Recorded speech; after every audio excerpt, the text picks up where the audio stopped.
Chicago rain hammered down like bullets the night Megan Turner's world ended in a hospital parking lot. One second she was an ER nurse searching for her car keys after a brutal double shift. The next, a needle pierced her neck and everything went black. 3 months later, she woke chained in a freezing basement, starving, her ankle shredded by rusted steel. Then armed men stormed in, led by Franco Ravellini, Chicago's most feared mafia boss. And when Megan whispered the name of her kidnapper, Franco's blood turned to ice. The monster who destroyed her life was his own younger brother. If you want to see how this story unfolds, stick with me until the end. Hit that like button and drop a comment with your city so I can see how far this journey reaches across the world. The rain came down in sheets that October night, turning Chicago's streets into rivers of black asphalt and neon reflections. Megan Turner barely noticed. She was too exhausted to care about getting soaked, too numb from 16 straight hours in the emergency room to feel anything except the bone-deep ache in her feet and the hollow grinding in her stomach that reminded her she'd forgotten to eat lunch. Again. Her scrubs were stained with someone else's blood, a stabbing victim who'd coded twice on her table before they finally got him stable enough for surgery. She couldn't remember his name, couldn't remember most of their names anymore. That should have bothered her more than it did. The parking lot stretched out before her like a vast concrete wasteland, poorly lit and mostly empty at 2 a.m. Chicago General's night shift workers knew better than to park close to the building. The good spots went to doctors and administrators who worked bankers' hours and drove cars worth more than Megan made in a year. She fumbled in her coat pocket for her keys, fingers clumsy with cold and exhaustion. The fluorescent streetlight above her flickered once, twice, then died completely, plunging her into shadow. Shit. Her voice sounded small in the rain. She kept walking, squinting through the downpour at the rows of parked cars, trying to remember where she'd left her beat-up Honda that morning. Everything looked different in the dark, unfamiliar. That's when she felt it. Not heard it. Not saw it. Felt it. The presence of someone behind her. Megan's heart kicked hard against her ribs. She turned, one hand still buried in her pocket, the other clutching her bag against her side. Nothing. Just rain and shadows and the distant sound of traffic on the expressway. "Get it together," she muttered, turning back around. "You're losing it." She found her keys, found her car, reached for the door handle. The needle hit her neck like a wasp sting. Her knees buckled before she could scream. Strong hands caught her weight, dragging her backward as the keys clattered to the wet pavement. She tried to fight, tried to kick, tried to do anything the hospital's mandatory self-defense training had taught her, but her muscles wouldn't respond. The world tilted sideways, colors bleeding into darkness, sound fading to a high-pitched whine that filled her skull. The last thing she saw was the rain-soaked pavement rushing up to meet her face. Then, nothing. When Megan woke, she didn't know where she was. Darkness pressed in from every direction, thick and suffocating. Her head pounded. Her mouth tasted like copper and chemicals. She tried to move and pain exploded through her right ankle, white-hot and blinding. She screamed. The sound echoed back at her from stone walls she couldn't see, confirming what her other senses were already telling her. She was underground, trapped, chained. Panic clawed its way up her throat. She yanked against whatever was holding her ankle, and fresh agony lanced through her leg. Something wet and sticky soaked through her scrubs. Blood. Her blood. "Help!" Her voice cracked, desperate and raw. "Somebody help me!" No response, just the steady drip of water somewhere in the darkness and her own ragged breathing. Megan forced herself to stop pulling against the restraint, forced herself to think like the ER nurse she was, not the terrified woman she'd become. Assess the situation, triage the injuries, focus on what you can control. She was lying on cold concrete. Her right ankle was secured by something metal, felt like a shackle, old and rough-edged. The chain rattled when she moved, maybe 6 feet of play judging by the sound. Her hands were free, which meant whoever had taken her wasn't worried about her escaping. That thought should have been comforting. It wasn't. She ran her fingers carefully along her ankle, biting back whimpers when she touched the torn skin. The shackle had cut deep, probably down to bone. Without proper treatment, infection was inevitable. Sepsis, gangrene, death. "No," she whispered into the darkness. "No, no, no." Time stopped meaning anything after that. Sometimes a dim light would flicker on somewhere above her, never bright enough to see clearly, just enough to confirm she was in a basement with stone walls and a low ceiling. Sometimes she heard footsteps overhead, muffled voices she couldn't make out. Sometimes a figure in a black mask would descend the stairs and leave a bottle of water and a handful of crackers before disappearing again without speaking. She tried begging, tried screaming, tried reasoning. The figure never responded, never removed the mask, never stayed longer than 30 seconds. Megan lost track of days, lost track of everything except the constant pain in her ankle and the growing certainty that nobody was coming to save her. Nobody even knew she was missing. She lived alone, worked rotating shifts that made her schedule unpredictable. Her parents were dead. Her few friends were scattered across the country, connected only by occasional texts and holiday cards. She could disappear and the world would barely notice. That realization hurt worse than the shackle. Awesome.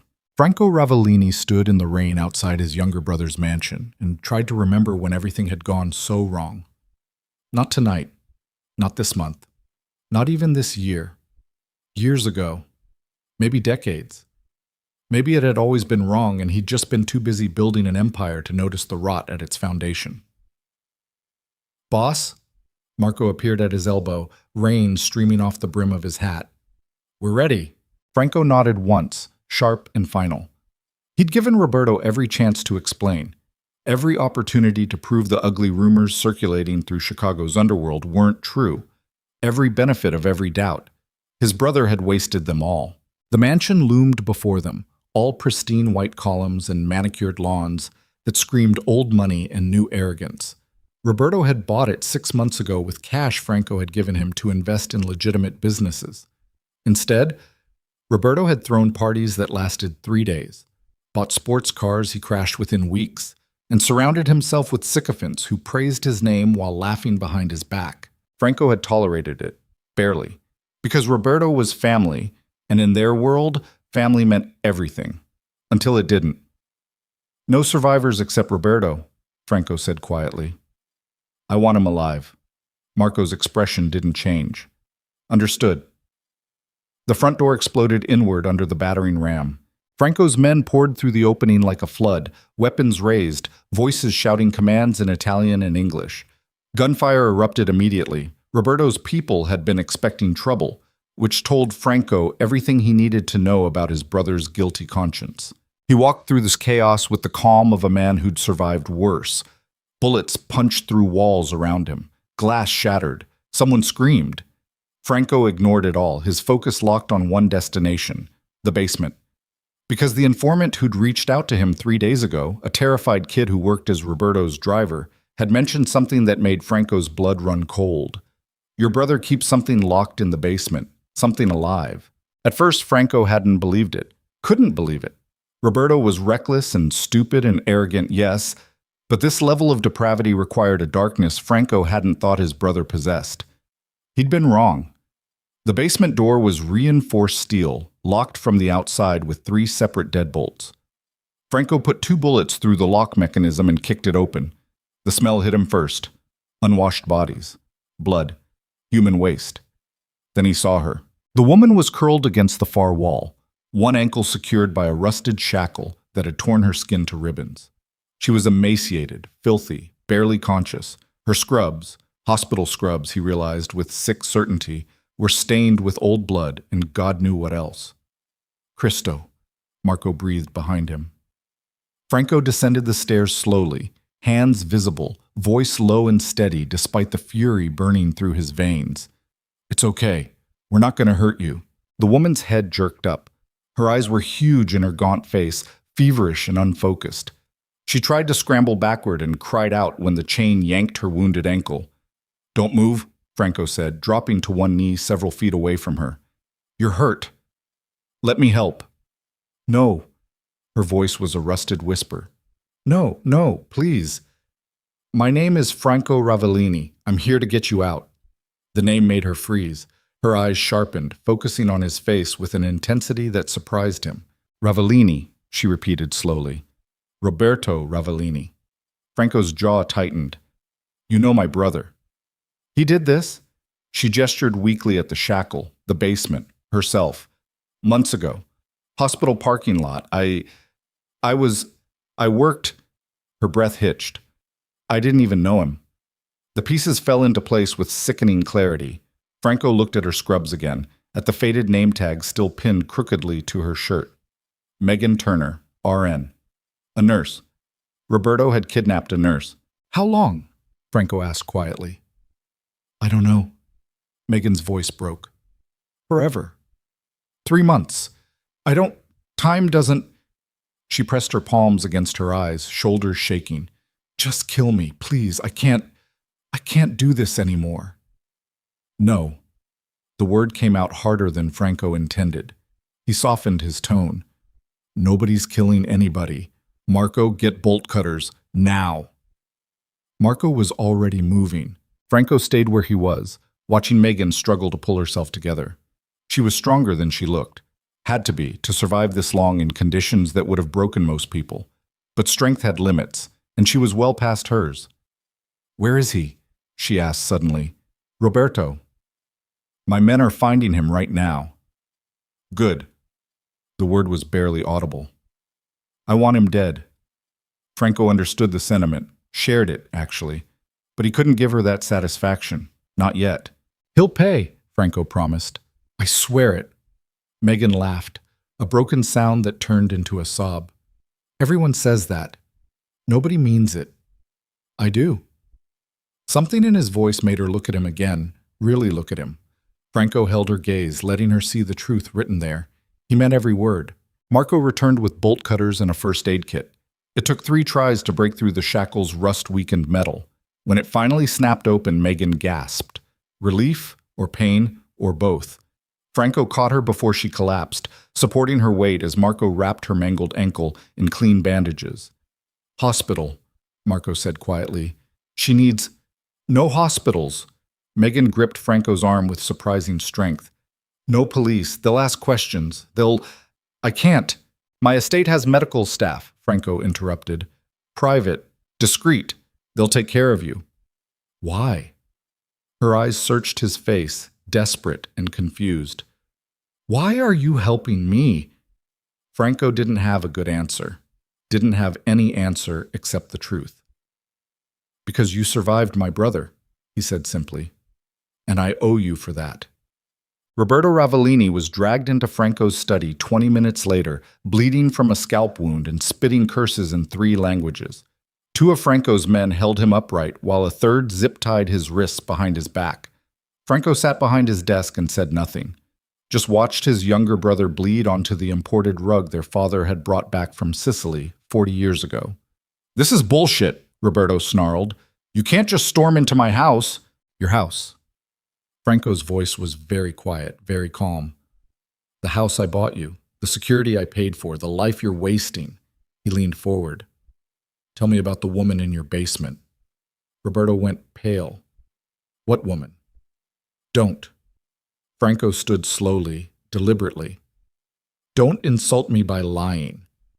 Franco, listen. Her name is Megan Turner. She's a nurse. You kidnapped her 3 months ago from Chicago General's parking lot and kept her chained in your basement like an animal.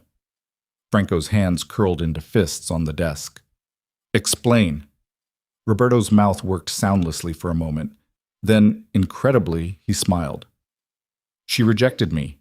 Can you believe that? I asked her out after she stitched up my hand in the ER, and she laughed in my face, said I wasn't her type. Me, a Ravellini. So you took her. I taught her a lesson. The room went very still. Even Roberto's guards took a step back. Franco moved around the desk with the careful precision of a man controlling something violent. He stopped inches from his brother's face. You taught her a lesson, Franco repeated softly, by torturing an innocent woman for 3 months because she hurt your feelings. She humiliated me. Franco's fist caught Roberto square in the jaw, snapping his head sideways. Blood sprayed across the oriental rug. Roberto collapsed to his knees, coughing and gasping. Get him out of my sight, Franco said flatly. Lock him in the East Wing. Nobody talks to him. Nobody feeds him. Nobody goes near him until I decide what to do with him. The guards dragged Roberto away, still sputtering protests and threats. The door closed. Silence rushed in to fill the space. Franco stood there for a long moment, staring at the blood on his knuckles. His father's voice echoed in his memory. Family is everything. Blood protects blood. Never turn on your own. Bullshit, all of it. His father had built an empire on violence and fear and called it tradition, had raised his sons to believe power justified anything, had created men like Roberto who thought the world owed them whatever they wanted, whenever they wanted it. Franco was done honoring that legacy. He cleaned the blood off his hands and went to check on Megan Turner. They'd set her up in one of the guest suites on the mansion's second floor, far from Roberto's locked room, far from the violence still being cleaned up downstairs. Franco's personal physician, Dr. Alvarez, was just finishing when Franco knocked. "Come in," Alvarez called. Megan was sitting up in bed, her right leg elevated and wrapped in proper medical dressings. An IV ran into her left arm, pumping fluids and antibiotics into her dehydrated system. She looked marginally better than she had in the basement, but only marginally. Her face was still too thin, her eyes still too haunted. "How is she?" Franco asked. Alvarez stripped off his gloves with practiced efficiency. Severe malnutrition, dehydration, infection in the ankle wound that's going to require aggressive treatment, possible nerve damage, definite psychological trauma. He glanced at Megan. "She's lucky to be alive." "I don't feel lucky," Megan said quietly. Alvarez packed his medical bag and excused himself, leaving Franco alone with her. An awkward silence stretched between them. "Your brother?" Megan asked finally. "Locked up, under guard." "That's it?" Her voice sharpened. "He kidnapped me, tortured me for 3 months, and you're just locking him in a room?" "For now." Franco pulled a chair close to the bed and sat down. "I need to figure out what to do with him." "Turn him over to the police." "Can't." "Why not?" Franco met her eyes. "Because my family doesn't work with law enforcement. Ever. It's not personal. It's survival. The moment police get involved, everything unravels. My business, my people, everything I've built. So he gets away with it." Megan's laugh was bitter. "Of course he does. Rich people always get away with it." "He won't get away with anything," Franco said quietly. "I promise you that." "Your promises don't mean shit to me." "Fair enough." Franco leaned back in his chair, studying her. Megan Turner wasn't what he'd expected. Most people pulled from situations like hers emerged broken, shattered into pieces that never quite fit back together. But this woman was angry, sharp, fighting back even when logic said she should curl up and surrender. He respected that. "Stay here while you heal," he offered. "My estate is secure, medical staff on site. Nobody gets in or out without my approval. You'll be safe. Safe." Megan repeated the word like it was foreign. "I was safe in a hospital parking lot. I was safe doing my job. Look where that got me." "This is different." "How?" "Because I won't let anything happen to you." Megan stared at him for a long moment. Then she laughed. A real laugh this time, sharp and disbelieving. "You're a mobster. Your brother is a psychopath, and you want me to trust you." "No," Franco admitted. "I want you to let me prove I'm different than him." Something flickered across her face. "Not trust. Not yet. But maybe the beginning of consideration." "Fine," she said finally. "But the second I'm strong enough to walk, I'm gone." Franco nodded. "Fair enough." He stood to leave, but her voice stopped him at the door. "Why?" Megan asked. "Why do you care what happens to me?" Franco turned back, one hand on the doorframe. The honest answer was complicated. Messy. Tangled up in guilt and disgust and the sudden realization that his brother had become the kind of monster Franco spent his career eliminating from Chicago's streets. But he gave her the simple version instead. Because someone should. The first week passed in a blur of medical treatments and forced rest. Megan slept 16 hours a day, her body desperately trying to recover from months of starvation and trauma. When she was awake, Dr. Alvarez monitored her vitals, adjusted her medications, and answered her questions with professional detachment. The second week, she started eating real food again. Not much, her stomach couldn't handle it, but enough to stop the constant gnawing hunger. The third week, she began walking. Just short trips from the bed to the bathroom at first, leaning heavily on a walker Dr. Alvarez provided. Her ankle screamed in protest every time she put weight on it, but Megan gritted her teeth and pushed through. Pain she could handle, Helplessness, she couldn't. Franco checked on her every evening, never stayed long, never pushed for conversation, just appeared in her doorway, asked how she was doing, and left when she gave him a one-word answer. It should have felt invasive. Instead, it felt oddly reassuring. On her 18th day in the mansion, Megan finally ventured out of her room. The estate was massive, 3 floors of marble hallways, priceless artwork, and furniture that probably cost more than she'd earn in a lifetime. Staff moved through the corridors with quiet efficiency, barely acknowledging her presence as she limped past. She found Franco in a study lined with books, sitting behind a desk covered in paperwork. He looked up when she knocked, surprise flickering across his normally controlled features. "Megan." "I'm bored," she announced, leaning against the doorframe, "and going insane staring at the same 4 walls. You got anything useful I can do?" Franco's eyebrows rose.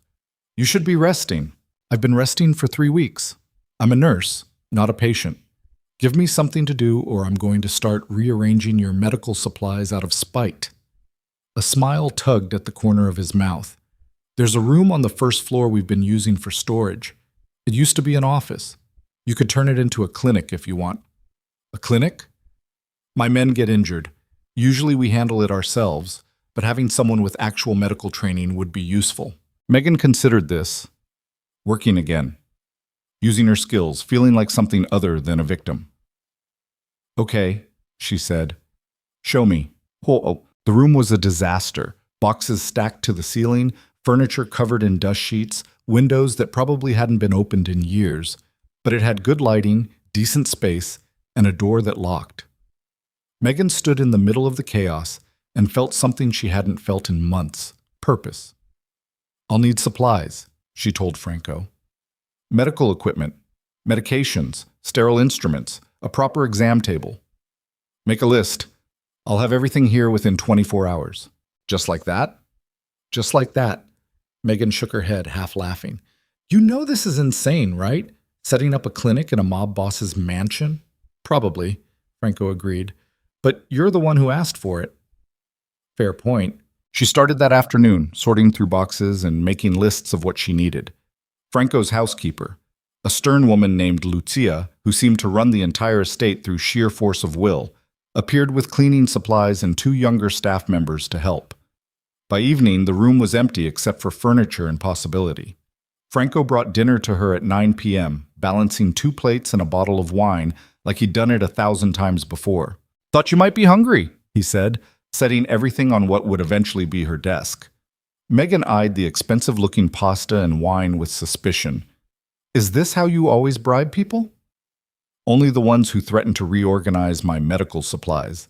She laughed despite herself. Sat down, took a bite. They ate in companionable silence for a while before Megan asked the question that had been bothering her for days. "What's going to happen to Roberto?" Franco's fork paused halfway to his mouth. He set it down carefully. "He's still locked in the East Wing." "For how long?" "As long as it takes." "For what?" Franco didn't answer right away. When he finally spoke, his voice was heavy with something Megan couldn't quite identify. Regret, maybe? Or exhaustion. "I need to figure out how to punish him without destroying everything I've built," he admitted. "Roberto is family. That means something in our world. If I kill him, I make enemies. If I turn him over to police, I expose the organization. If I let him go, I prove I'm weak." "So you do nothing." "So I do nothing," Franco agreed quietly. "And it eats at me every single day." Megan studied him across the desk. Really looked at him for the first time since he'd pulled her out of that basement.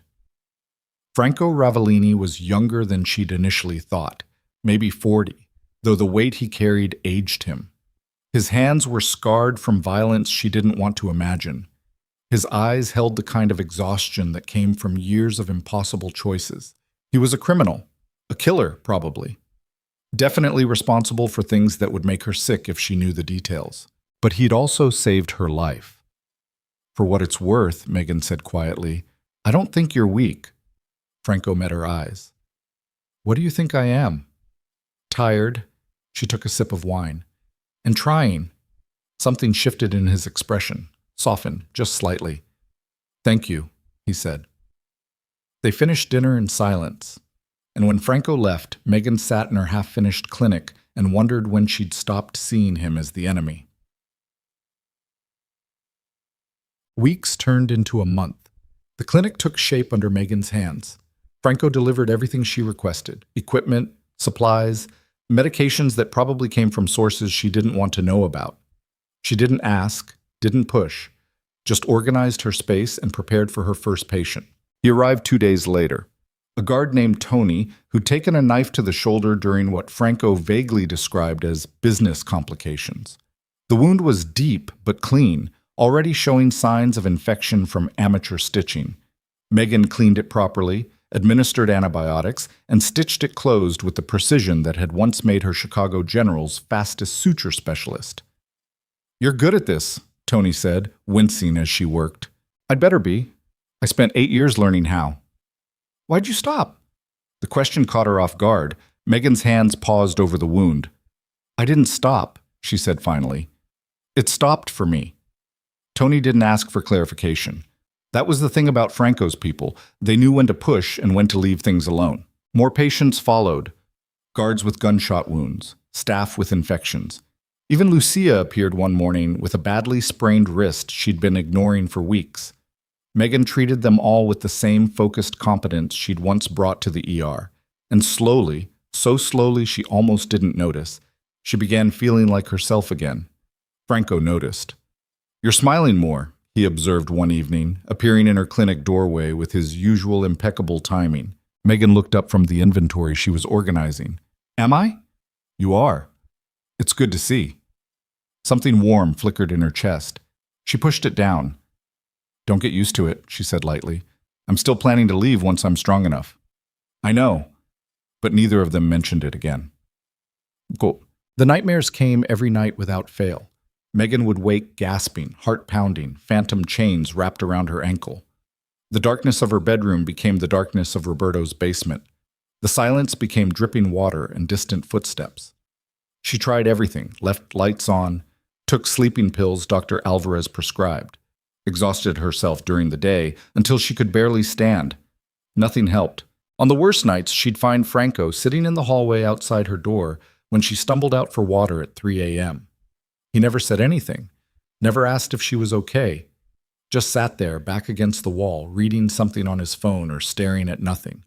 The first time it happened, Megan demanded to know what he was doing. "Making sure you're safe," Franco answered simply. "From what? Your own house?" "From the things in your head." After that, she stopped asking. Just accepted his presence the same way she'd accepted everything else about this strange new life, with wary gratitude and the constant awareness that nothing about this situation was normal. One night, instead of going back to her room, Megan sat down in the hallway beside him. "Can't sleep?" Franco asked. "Can you?" "Not really. Not for years." They sat in silence for a while, shoulders nearly touching, both staring at the opposite wall like it held answers neither of them could find. "Tell me something true," Megan said suddenly. Franco glanced at her. "About what?" "About you. About why you do this."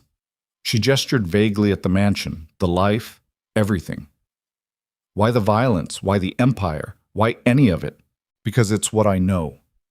Franco's voice was quiet. "My father built this organization from nothing. He raised me to take over, trained me, shaped me into someone who could survive in this world. And by the time I was old enough to question whether I wanted it, I was already too deep to walk away." "You could walk away now. Could I?" He smiled, but there was no humor in it. "I employ hundreds of people, support their families, protect territories that would turn into war zones without my control. If I walk away, everything collapses.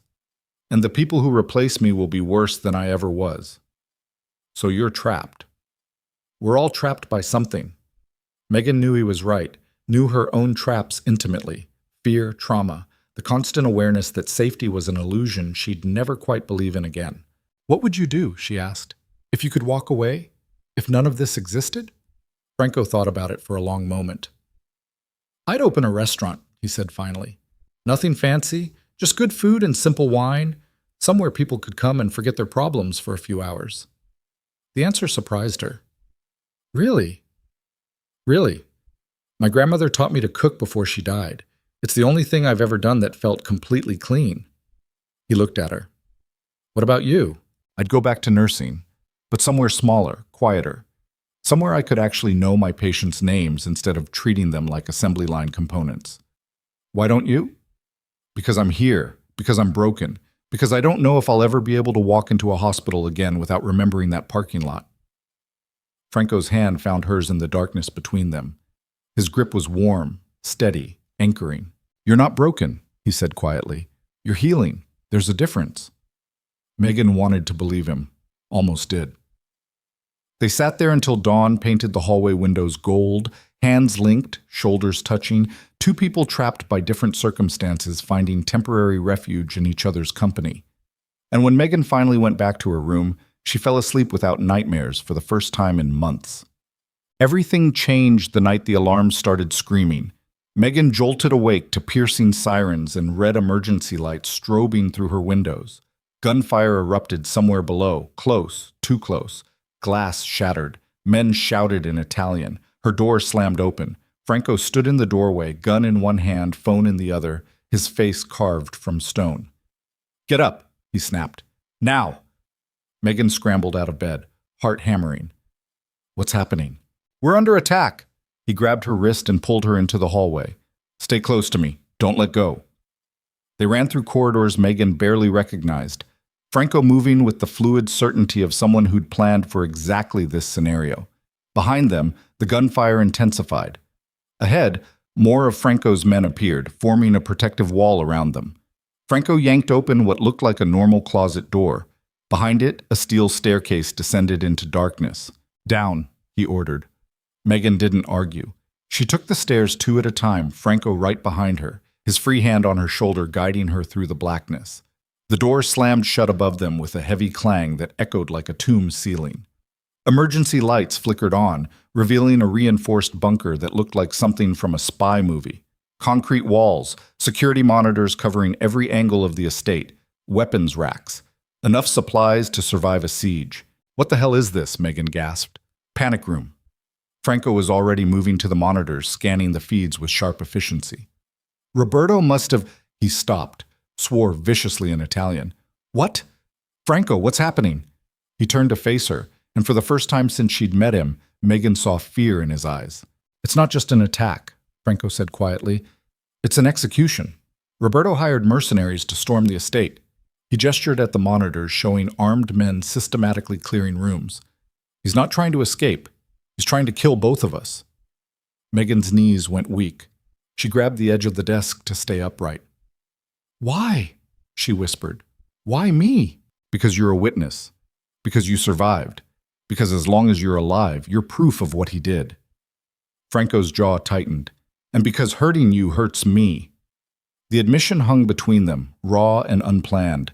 On the monitors, Franco's men engaged the mercenaries in brutal close-quarters combat. Blood splattered across marble floors. Bodies fell.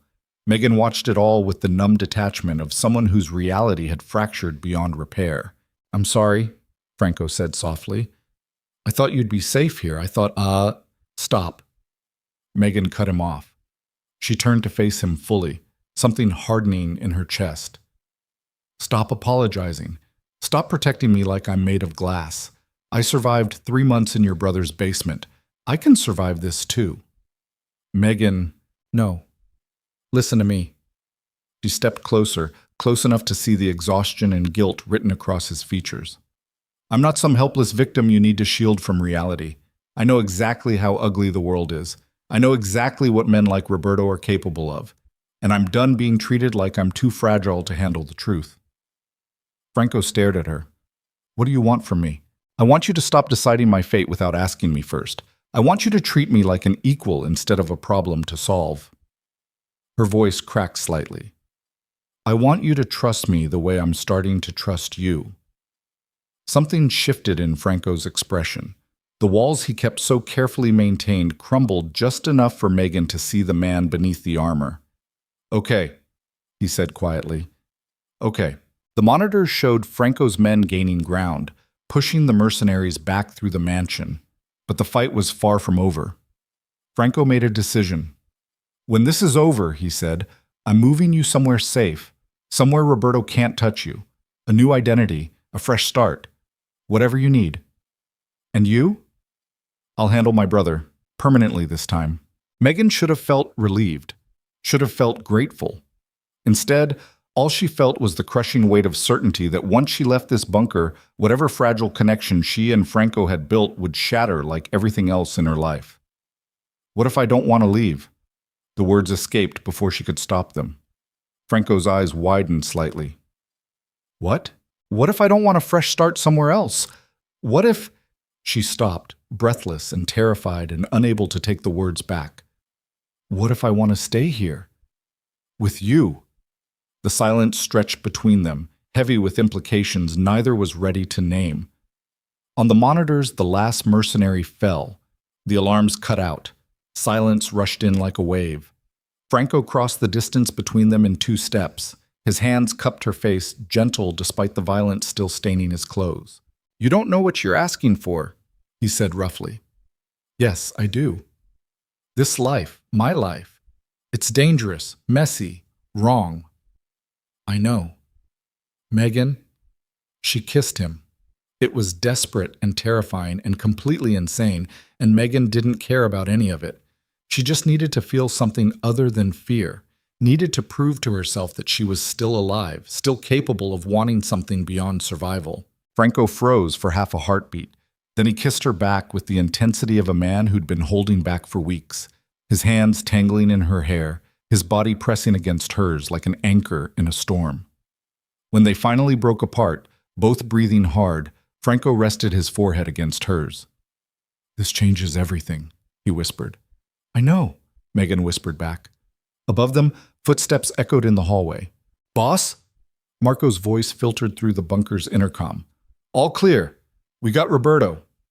Franco stepped back, but his hand found Megan's, fingers intertwining. Come on, he said. Let's finish this. Roberto was bleeding when they dragged him into Franco's study. Not enough to be life-threatening. Just enough to make a mess on the Persian rug Franco's mother had given him before she died. The irony wasn't lost on him. Family heirlooms destroyed by family betrayal. Megan stood in the doorway, Franco's hand still wrapped around hers, and watched 2 guards force Roberto into a chair. His face was swollen, one eye nearly shut, blood crusting around his nose and mouth. He looked smaller than she remembered, less terrifying, just a pathetic man who'd gambled everything and lost. You stupid son of a bitch, Franco said quietly. Roberto spat blood onto the floor. Fuck you. 18 men dead because of your tantrum. Half my estate shot to hell. And for what? Franco released Megan's hand and moved closer to his brother. Because you couldn't handle being told no? Because you chose her over me. Roberto's good eye fixed on Megan with pure hatred. Your own blood. And you picked some random bitch who... Franco's fist caught him across the jaw before he could finish. Roberto's head snapped sideways, more blood spraying. Don't, Franco said softly. Don't say another word about her. Megan's stomach churned. She should have felt satisfaction watching Roberto suffer. Should have felt vindicated. Instead, all she felt was sick exhaustion and the creeping realization that violence only bred more violence, endlessly cycling until everyone drowned in it. Franco, she said quietly. He turned, and she saw the barely controlled rage burning in his eyes. This was the side of him she'd only glimpsed in fragments.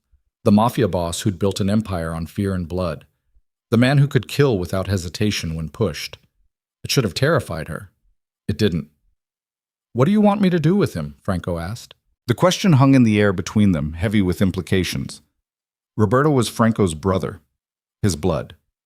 In their world, that meant something. But Roberto had also tried to kill them both, had tortured her for months, had proven himself irredeemable in every way that mattered.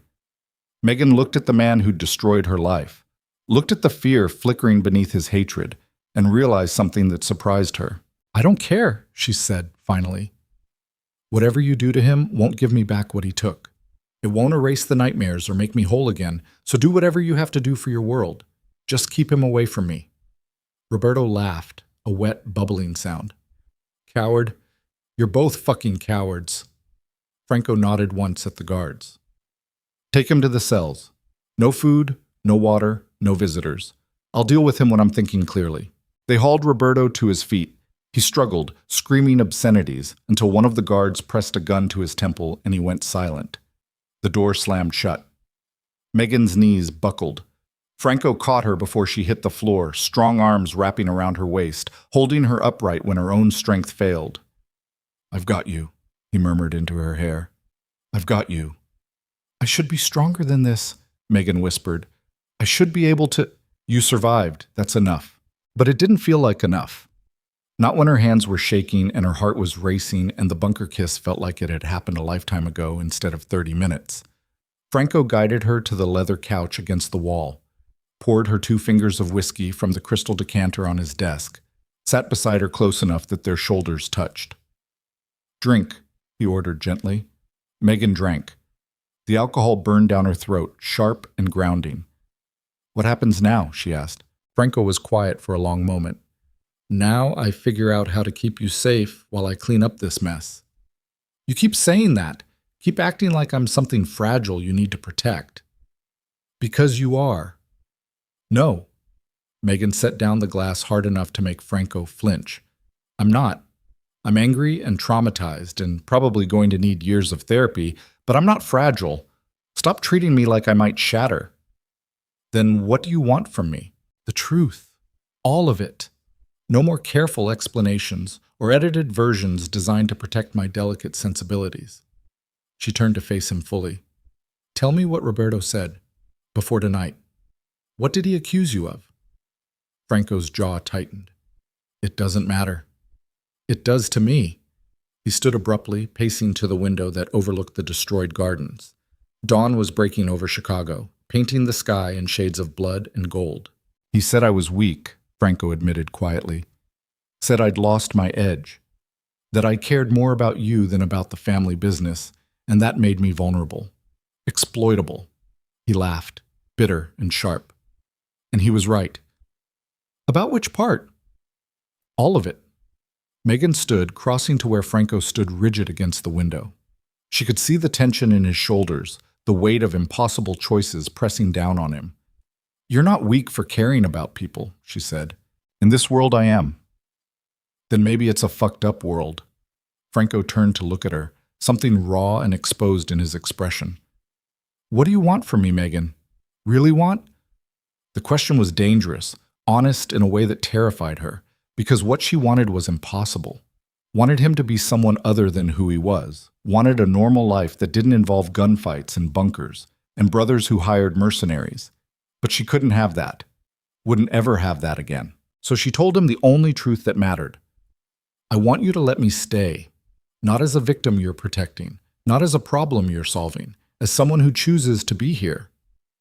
"Why?" "Because I don't know where else to go. Because the rest of the world feels like a foreign country I'll never belong to again." Her voice dropped. "Because when I'm with you, I don't feel broken." Franco's hand came up to cup her face, thumb brushing across her cheekbone with devastating gentleness. "You're going to regret this," he said quietly. "Probably." He kissed her again. Slower this time, less desperate, like he was memorizing the shape of her mouth, the taste of whiskey on her breath, the way she leaned into him despite every logical reason not to. When they broke apart, Franco rested his forehead against hers. "Okay," he breathed. "Okay. You can stay, but we do this my way. New security protocols, no going anywhere without guards, no contact with the outside world until I know Roberto didn't have other people helping him."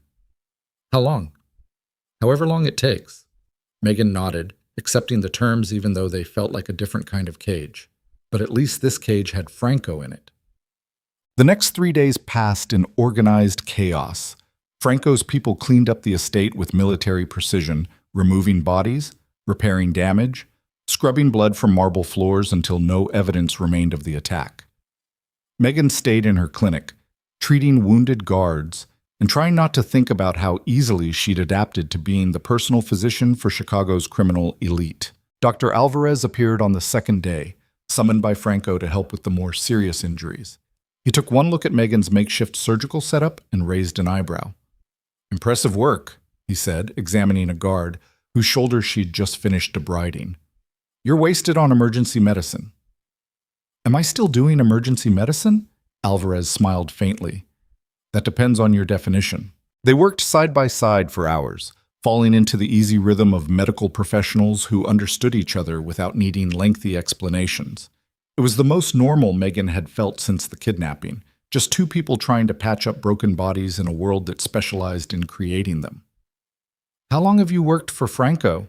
She asked, while suturing a laceration on a guard named Vincent's forearm. 15 years, since he took over from his father. What's he like, really like, I mean, not the public version? Alvarez paused, considering the question carefully. Franco Ravellini is a complicated man trying to do the right thing in a world that punishes righteousness.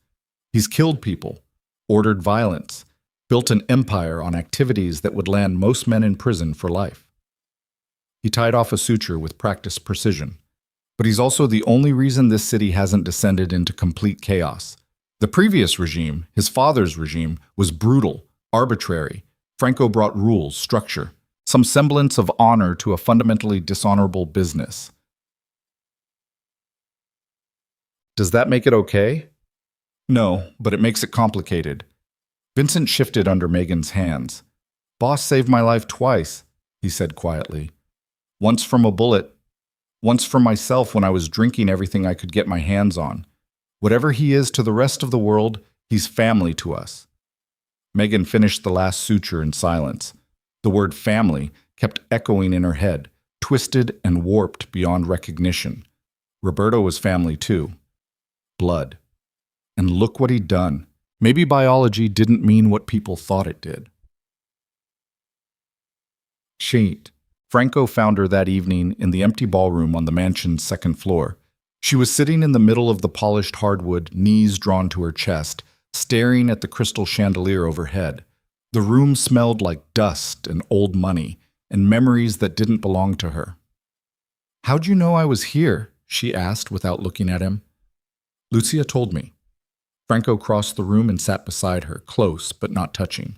"She said you looked like you needed space. Lucia's perceptive. She raised me after my mother died. Perceptive doesn't begin to cover it." They sat in silence for a while, two people trying to figure out how to exist in the aftermath of violence. "I've been thinking," Megan said finally, "about what happens after this. After Roberto. After everything. And I don't know if I can go back to being who I was before. That version of Megan Turner died in a basement 3 months ago, and I don't know who this new version is supposed to be." Franco was quiet for a long moment. "I think you're whoever you choose to be." That's a very optimistic take for a mafia boss. "I have my moments." Megan laughed despite herself. Then the laughter turned into something else, something raw and painful that clawed its way up from the hollow place in her chest. She pressed her face against her knees, shoulders shaking, trying desperately to hold herself together. Franco's hand settled on her back, warm and steady. "It's okay," he said softly. "Let it out." "I can't. If I start crying, I won't stop." "Then don't stop." The permission broke something inside her. Megan sobbed, deep, wrenching sounds that echoed through the empty ballroom. All the fear and rage and grief she'd been holding back for months poured out in an unstoppable flood. Franco just held her. Didn't try to fix it or minimize it or tell her everything would be okay. Just sat with her in the wreckage of her composure and let her fall apart without judgment. When the storm finally passed, Megan felt hollowed out, empty, but somehow lighter. "Sorry," she mumbled into her knees. "Don't apologize for being human. I'm a mess. We're all messes. Some of us are just better at hiding it." Megan lifted her head, wiping her eyes with the back of her hand. Franco looked tired, bone-deep exhausted in a way that had nothing to do with lack of sleep. "What about you?" she asked. "When do you get to fall apart?" "I don't. Can't afford to." "That's not sustainable." "Neither is running a criminal empire, but here we are." The honesty surprised her. Franco never talked about himself, never revealed the cracks in his carefully maintained armor. But something about this moment, this room, this fragile connection between them, made him willing to be vulnerable. "Tell me something," Megan said. "Tell me one thing about yourself that nobody else knows." Franco considered this. "I hate what I do, every day, every decision, every compromise that chips away another piece of my soul. I hate it all." "Then why keep doing it?" Because stopping would create a power vacuum that would get hundreds of people killed. Because the alternatives are worse than me. Because I inherited this responsibility and I don't know how to walk away from it without blood on my hands. He looked at her. Because until very recently, I didn't have anything worth walking away for. The implication hung between them, dangerous and undeniable. Franco, I know. I know it's insane. I know we barely know each other. I know the circumstances are fucked up beyond repair. He ran a hand through his hair, frustrated. But I can't stop thinking about you. Can't stop wanting to protect you. Can't stop imagining what it would be like if we were different people in a different world. Megan's heart hammered against her ribs. What would you do? In that different world, take you to dinner, normal dinner, at a normal restaurant, where the biggest decision we'd make is whether to order wine or beer. He smiled faintly. Ask you about your favorite books, your worst patients, what you wanted to be when you were 7 years old, all the boring, normal things people do when they're trying to fall in love. We can still do those things. Can we? Really? Franco gestured at the mansion around them. This is my world, Megan. Bodyguards and bunkers and brothers who try to kill us. I can't give you normal. Can't even promise you safe. I don't want safe. Not anymore. Megan shifted closer, close enough that their shoulders touched. Safe is an illusion I stopped believing in the night Roberto's needle hit my neck. All I want is honest. Honest I can do. Then be honest with me now. What happens to Roberto? Franco's expression shuddered. Don't ask me that. Why not? Because you won't like the answer. Tell me anyway. He stood abruptly, pacing across the ballroom with barely controlled tension. In my world, there are rules. Codes that keep the violence from spiraling completely out of control. One of those rules is that you don't betray family. And when you do, when you cross that line, there are consequences. What kind of consequences? Franco stopped pacing, turned to face her with eyes that held no mercy. The permanent kind. Understanding crashed over Megan like cold water. You're going to kill him. Yes. When? Soon, before word spreads that my own brother tried to murder me and survived. Because if other families think I'm weak, if they think I won't enforce my own rules, they'll come for me. For you. For everyone I care about. The logic was cold and brutal and undeniable. Megan understood it intellectually. But emotionally, the thought of Franco executing his own brother made her stomach turn. There has to be another way, she said. There isn't. Franco, do you know what he did? What he really did? Franco's voice hardened. While you were chained in that basement, Roberto would come down and describe in detail all the things he was planning to do to you once he broke you completely. He recorded it, saved it on his phone like some kind of trophy. My men found the recordings when they searched his house. Megan's vision swam. She pressed a hand to her mouth, fighting nausea. I'm sorry, Franco said quietly. I didn't want to tell you, didn't want you to carry that, but you need to understand why I can't let him live. Have you listened to them? The recordings? No, I destroyed them the second I found out they existed. But my men, the ones who did listen, said it was the worst thing they'd ever heard. And these are men who've seen things that would give normal people nightmares for life. The ballroom spun around her. Megan grabbed the edge of a nearby chair, forcing herself to breathe through the panic clawing at her throat. Roberto hadn't just kidnapped her, hadn't just imprisoned her. He'd fantasized about worse, planned worse. And the only reason she'd survived was because Franco's raid happened before Roberto decided she was broken enough for whatever he'd imagined. I'm going to be sick, she whispered. Franco was beside her in an instant, guiding her to a bathroom off the ballroom. She made it to the toilet just in time, retching violently, while Franco held her hair back and murmured things she couldn't quite hear over the roaring in her ears. When it finally stopped, she slumped against the cool tile, trembling. I'm sorry, Franco said again. I shouldn't have told you. No, you should have. Megan's voice was hoarse. I asked for honesty. That's what honest looks like in your world. He sat beside her on the bathroom floor, both of them slumped against the wall like teenagers hiding from a party they didn't want to attend. I don't want to be this person, Franco said quietly. Don't want to be someone who executes his own brother. But I don't see another choice. There's always a choice. Is there? Really? He looked at her. You're a nurse. If you had a patient with gangrene spreading through their leg, what would you do? Amputate. Exactly. You'd cut away the infected tissue to save the rest of the body. Franco's jaw tightened. Roberto is the infection, and if I don't remove him, he'll destroy everything. The comparison was clinical, brutal, and completely accurate. Megan hated that she understood it. When? She asked again. Tomorrow night. Quick. Private. As merciful as I can make it under the circumstances. Will you tell him why? I'll tell him he betrayed the family, broke the rules, that this is the consequence. Will he understand? Roberto never understood anything except what he wanted. Franco's voice was heavy with old grief. When we were kids, I used to protect him, take the blame when he fucked up, cover for him when our father got violent. I thought I was helping, thought I was being a good brother. He laughed bitterly. All I did was teach him that actions don't have consequences, that he could do whatever he wanted and someone would always clean up his mess. This isn't your fault, isn't it? I made him what he is, my protection, my enabling, my refusal to let our father discipline him the way he deserved. Franco's hands curled into fists. I spent 30 years creating the monster who tortured you, so yeah, this is absolutely my fault. Megan didn't have an answer for that. Didn't have words of comfort or absolution. She just reached for his hand, linking their fingers together in the quiet space between them. They sat there on the bathroom floor for a long time, holding hands like lifelines, two broken people trying to figure out how to survive the aftermath of choices neither of them could take back. The next day passed in tense anticipation. Franco disappeared into meetings with his lieutenants, coordinating security upgrades and damage control.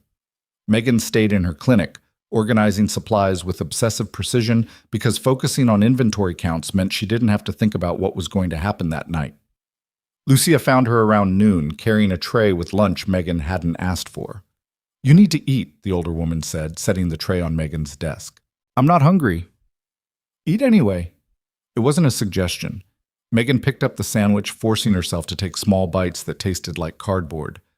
Lucia watched her with sharp, knowing eyes. You're thinking about Roberto. How did you? I've worked for this family for 40 years. I know what execution day looks like.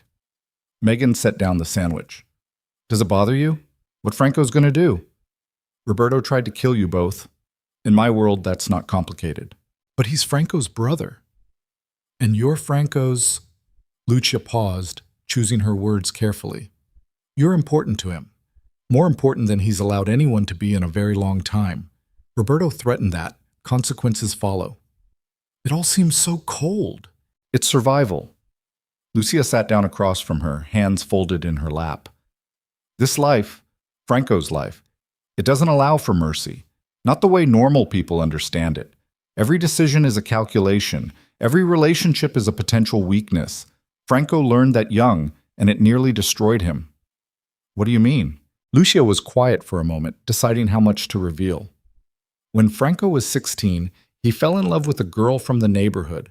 Sweet thing, normal family, no connections to our world.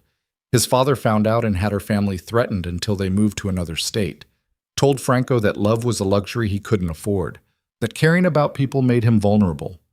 Megan's chest tightened. What happened? Franco shut himself down, stopped feeling, became the perfect soldier his father wanted, cold, efficient, ruthless when necessary. Lucia met her eyes. Until you. We're not. Yes, you are. And Franco knows it. That's why he's so desperate to keep you safe. Because you're the first person in 24 years who made him feel something other than duty. The weight of that revelation pressed down on Megan's shoulders. She wasn't ready for it. Wasn't prepared to be someone's reason for hope in a hopeless world. What if I can't be that for him? She whispered.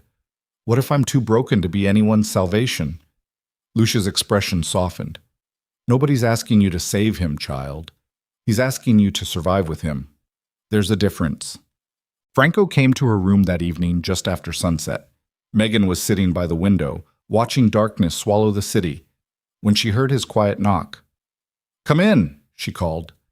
He entered looking exhausted, worn down by choices he'd already made and ones he was about to make. His suit was perfectly pressed, but there was something disheveled about him, some internal disorder that pressed through despite his controlled exterior.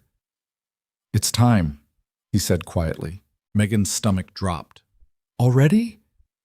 "Waiting won't make it easier." "Do you want me there?" Franco shook his head. "No, this is something I need to do alone." "Okay." He crossed to where she sat, dropping to one knee so they were eye level. His hands found hers, warm and solid and trembling just slightly. "After tonight, everything changes," he said. "I need you to understand that. Roberto's death will send ripples through the entire organization. Some people will see it as strength. Others will see it as the first crack in my foundation. Things might get dangerous before they get better." "More dangerous than a basement and a bunker?" "Different dangerous." Megan squeezed his hands. "I'm not going anywhere." "You say that now. I mean it. Whatever happens next, we face it together. Wasn't that the deal?" Something fragile and hopeful flickered across Franco's features. "Yeah, that was the deal." He stood but didn't let go of her hands. Didn't move toward the door. "Franco?" Megan prompted gently. "What is it?" "I've killed people before. More than I can count. It's part of this life. Part of what I am." His voice was barely above a whisper. "But I've never killed family, and I'm terrified of what that's going to do to me." Megan stood too, closing the distance between them. She pressed her palm against his chest, feeling his heart hammering beneath the expensive fabric. "Then don't do it," she said. "I have to." "No, you don't. You could exile him, lock him up, hand him over to the feds with enough evidence to put him away for life. There are options that don't involve pulling the trigger yourself." Franco's hand covered hers, holding it against his chest. "And what happens when he escapes? When he bribes a guard or calls in favors or manipulates his way back into circulation? What happens when he comes for you again? Then we deal with it then." "I can't take that risk." "You mean you won't take that risk?" Franco's jaw tightened. "What's the difference?" "One is about logic. The other is about fear." Megan held his gaze. "You're not executing Roberto because it's the smart choice. You're executing him because you're terrified of what happens if you don't. And fear makes people do things they regret for the rest of their lives." "This isn't about fear." "Yes, it is. You're afraid of looking weak, afraid of losing control, afraid that if you show mercy one time, your entire empire crumbles." She softened her voice. "But Franco, you're not your father. You don't have to rule the same way he did. My father kept order for 40 years and died alone in a hospital bed with nobody at his funeral, except people who were paid to be there. Is that really the legacy you want?" The words hit harder than Megan intended. Franco flinched, pulling back slightly. "I'm sorry," she said quickly. "That was true." Franco's voice was hollow. "That was true. My father died exactly like that. And for years I told myself I'd be different, better, more than just the sum of his violence." He laughed bitterly. "Look how well that worked out. You are different. You saved me when Roberto destroyed me. You're trying to build something better even though you don't know how. That's not your father. That's you." Franco searched her face like he was looking for permission to believe her. "What if you're wrong? What if I let Roberto live and he comes back and hurts you?" "Then I'll survive it, the same way I survived the basement." "I can't lose you." The admission hung between them, raw and terrified. Megan cupped his face in her hands, forcing him to meet her eyes. "You won't lose me by choosing mercy. You'll lose me by becoming someone I can't recognize. Even if that someone keeps you safe. Especially then." Franco closed his eyes, leaning into her touch like a man drowning. When he opened them again, something had shifted, some fundamental decision made in the space between heartbeats. "Okay," he breathed. "Okay, I'll find another way." Relief flooded through Megan's chest. "Thank you." "Don't thank me yet. I don't know what the other way is. Just that it's not a bullet. We'll figure it out." "We," Franco repeated quietly. "I'm not used to that word." "Get used to it." He kissed her then, slow and deep and desperate, like he was trying to memorize the taste of hope before reality ripped it away again. When they broke apart, Franco rested his forehead against hers. "Stay with me tonight," he said. I don't mean just stay. I don't want to be alone." "Okay." They ended up on Megan's bed, fully clothed, wrapped around each other in the darkness. Franco's hand traced absent patterns on her back while she listened to his heartbeat gradually slow from panicked to merely anxious. "Tell me something good," she murmured against his chest. "Tell me one good memory from before all this." Franco was quiet for so long she thought he'd fallen asleep. Then his voice came through the darkness, soft and careful. "When I was 8, my grandmother took me to Italy for the summer, just the two of us. My father was furious, thought it made me soft to spend time away from the business. But my grandmother didn't care what he thought." Franco's chest rose and fell beneath her. "She taught me to make pasta from scratch, took me to old churches and told me stories about saints and sinners and how sometimes you couldn't tell the difference. Let me be a kid for 3 months before reality dragged me back. She sounds wonderful. She was the best person I've ever known. Died when I was 12. Heart attack at the kitchen table while she was making Sunday dinner." His arm tightened around Megan. "I think about her sometimes. Wonder what she'd think of the man I became. I think she'd be proud that you're trying, or ashamed that I haven't tried harder." Megan tilted her head up to look at him in the darkness. "You saved my life. You're choosing mercy over revenge. You're attempting to be better than the people who raised you. That's not nothing, Franco. It's not enough. Maybe enough is a moving target. Maybe we're all just doing the best we can with what we've got." Franco's fingers tangled in her hair, gentle and possessive at the same time. "When did you get so wise?" "Probably around the same time I got kidnapped and tortured. Trauma really clarifies your priorities." He laughed. Actually, laughed, and Megan felt the sound vibrate through his chest into hers. They fell asleep like that, tangled together in the darkness, two people clinging to each other against the weight of a world that wanted to tear them apart. The alarm jerked Megan awake at 3 a.m. Not the estate alarm. Her body's alarm. The one that screamed danger even when logic said she was safe. She sat up gasping, Franco's arm still wrapped around her waist, and tried to remember where she was. Not the basement. Not chains. Not darkness. Franco's room. Franco's bed. Franco's warmth beside her. Safe. The word felt like a lie. "Nightmare." Franco's voice was rough with sleep. Something like that. He pulled her back down against him, his hand making slow circles on her back. "Want to talk about it?" "No, just stay with me, please. I'm not going anywhere." But even as he said it, Megan felt the distance growing between them. Not physical distance, something worse. The gap between what they wanted to be and what the world demanded they become. Franco had agreed not to kill Roberto. But that didn't solve the fundamental problem. His brother was a monster who would never stop trying to hurt them. And eventually, mercy would run out. Eventually, Franco would have to choose between her and his code. And Megan wasn't sure which way that choice would fall. She lay awake in the darkness, listening to Franco's breathing even out into sleep, and wondered if loving him was the bravest thing she'd ever done or the stupidest.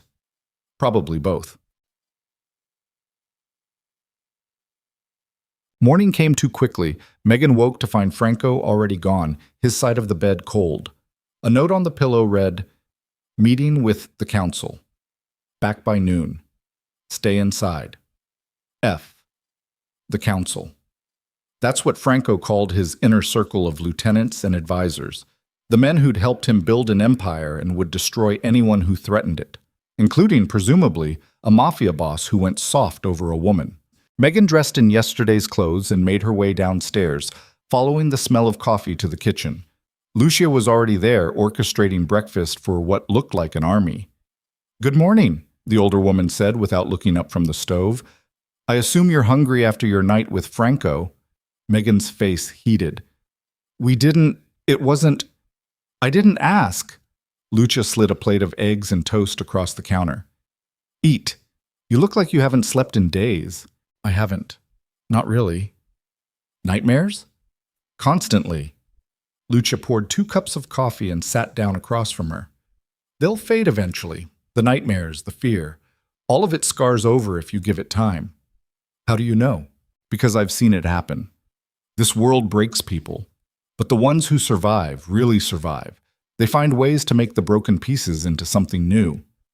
Lucia's eyes were sharp over the rim of her coffee cup. "Question is whether you're strong enough to do that." "I don't feel strong."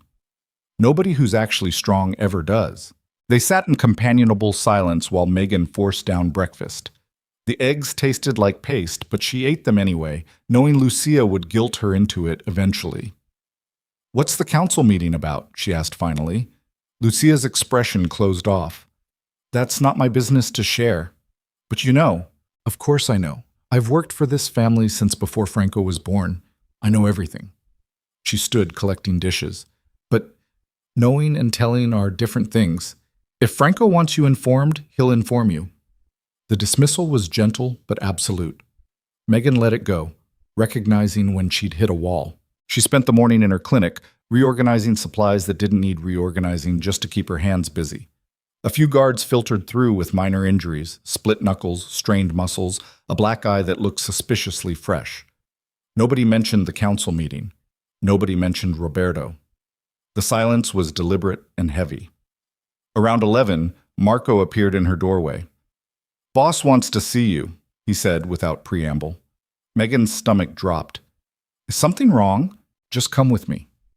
She followed him through corridors that felt more like a maze every day, ending up in Franco's study.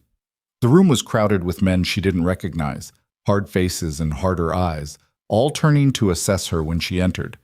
Franco stood behind his desk, every inch the Mafia boss she sometimes forgot he was. Cold, controlled, radiating authority that made strong men flinch. "Megan," he said, his voice carefully neutral. "Thank you for coming. What's going on? The council has some concerns. About you, about us, about my judgment." Franco's jaw was tight. "They deserve answers." One of the men, older with silver hair and scars that told stories Megan didn't want to know, stepped forward. "Miss Turner," he said, his accent thick with old country Italian. "My name is Salvatore. I've known Franco since he was a boy. Watched him build this organization into something his father could never have imagined." He paused. "And now I'm watching him tear it apart over a woman he barely knows." "Salvatore," Franco started. "No, let me finish." Salvatore's gaze locked on Megan. "You've been here what? A month? 6 weeks? And in that time, Franco has defied tradition, alienated allies, and refused to execute his own brother for crimes that demand blood. All because of you." Megan's hands curled into fists. "I never asked him to do any of that." "You didn't have to. Your presence is asking for you." Salvatore's voice hardened. "You're a weakness, a liability. And in our world, liabilities get people killed. Then I'll leave. You think it's that simple?" Another man spoke up, younger, with cold eyes and a gun barely concealed under his jacket. "You've seen too much, know too much. You don't just walk away from this family." Fear spiked through Megan's chest. "What are you saying?"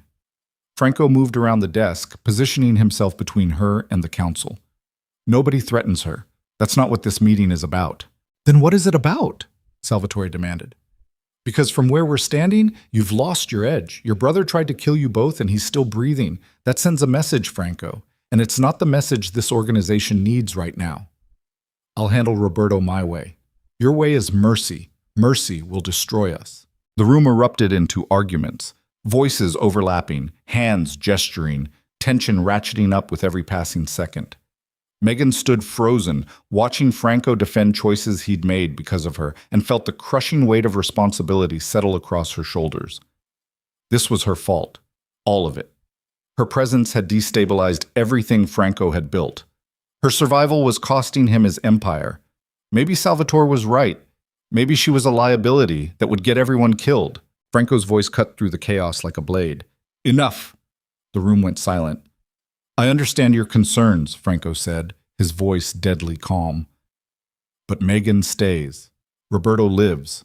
And anyone who has a problem with those decisions can leave. Now. With my blessing. No reprisals. No consequences." Nobody moved. "That's what I thought." Franco's gaze swept the room. "I've given 20 years to this organization, bled for it, killed for it, built it into something stronger than my father ever imagined. And I'm not throwing that away. But I'm also not sacrificing the one good thing in my life just because you're afraid of change." "This isn't about fear," Salvatore started. "Yes, it is. You're terrified that mercy makes us weak, that emotions compromise judgment, that caring about someone opens the door to vulnerability." Franco's voice softened just slightly. But strength without compassion is just brutality, and I refuse to become my father. The words hung in the air, challenging anyone to argue. Nobody did. Salvatore studied Franco for a long moment. Then slowly, he nodded. You're the boss. We follow your lead. But if this blows up in our faces, it won't. It better not. The council filed out one by one until only Marco remained, standing guard by the door. Franco turned to Megan, exhaustion written across every line of his face. I'm sorry. They had no right. They had every right. Megan's voice shook. They're trying to protect you, protect the organization, and I'm the thing putting both at risk. You're not a thing, you're a person, and you deserve to be treated like one. Do I? Really? She laughed bitterly. What have I done to deserve anything except the basement Roberto put me in? I'm nobody. Just a random nurse who was in the wrong place at the wrong time. Stop. It's true. I said stop. Franco crossed to her, hands gripping her shoulders. You survived torture that would have broken most people. You rebuilt yourself in the middle of my chaos. You made me want to be better than I am. That's not nothing, Megan. That's everything. Tears burned behind her eyes. I don't know how to be someone's everything. Then just be mine. He kissed her, desperate and demanding and completely inappropriate given that Marco was still standing 3 feet away. Megan didn't care. She kissed him back with everything she had, pouring all her fear and gratitude and tentative hope into the connection between them. When they broke apart, Franco rested his forehead against hers.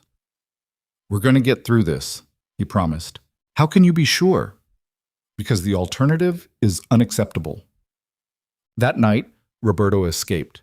The alarm started at 2 a.m., screaming through the mansion with renewed fury. Megan bolted awake in her own room. Franco had returned her there after the council meeting, claiming he needed space to think, and ran toward the sound of shouting voices and running feet. She found Franco in the security control room, surrounded by monitors showing empty cells and broken locks. How? He was demanding of the guards. How the fuck did this happen? Don't know, boss. The feeds were looped. Someone on the inside helped him. Franco's fist slammed into the desk, hard enough to crack the wood. Find him. Tear this city apart if you have to, but find my brother before he disappears. Megan stepped into the room. Franco. He turned, and the look in his eyes made her step back. Pure rage. Cold calculation. The Mafia Boss stripped of all pretense. Stay in your room, he ordered. Lock the door. Don't open it for anyone except me or Lucia. What are you going to do? What I should have done weeks ago. He pushed past her, Marco and half a dozen armed men following. Megan stood frozen in the hallway, listening to doors slam and engines roar to life. Roberto was loose, somewhere in Chicago, angry and violent and completely unhinged, and it was only a matter of time before he came for her again. Megan made it back to her room, locked the door like Franco ordered, and slid down against it until she was sitting on the floor. This was the point of no return. The moment when mercy stopped being an option and survival became the only thing that mattered.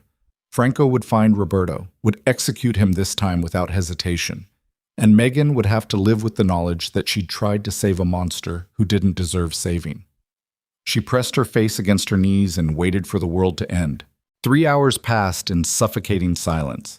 Megan sat on her bedroom floor with her back pressed against the locked door, knees drawn to her chest, listening to the house settle around her. Every creak of wood sounded like footsteps. Every distant voice sounded like Roberto's laugh echoing from the basement. Her phone sat useless on the nightstand. Franco had made her memorize his number weeks ago, emergency protocol he'd insisted on, but calling felt wrong. He was hunting his brother through Chicago's underbelly, and she'd be nothing but a distraction. So she waited, and waited, and tried not to think about what Franco would look like when he finally pulled the trigger. The knock on her door came at 5 a.m., gentle but firm. Megan, it's Lucia. Open up. Relief flooded through her. Megan scrambled to her feet and unlocked the door. Lucia stood in the hallway with a tray, coffee, toast, and the kind of maternal concern that made Megan's chest ache. The older woman took one look at her and sighed. You haven't slept. Can't. Not until Franco gets back. Then at least eat something. Lucia pushed past her into the room, setting the tray on the small table by the window. Starving yourself won't make him return faster. Megan sat obediently, wrapping her hands around the coffee cup for warmth she didn't really need. Have you heard anything? Marco called 20 minutes ago. They found Roberto's trail, some dive bar on the south side where he was spotted drinking with known associates. Lucia's mouth tightened. Franco's closing in. Good. Is it? Lucia settled into the chair across from her. You wanted Franco to show mercy, to find another way. And now you're relieved he's hunting Roberto like an animal? The accusation stung because it was true. Megan had spent yesterday convincing Franco that execution wasn't the answer, that mercy mattered, that becoming his father's son would destroy him. And now she wanted Roberto dead with a viciousness that terrified her.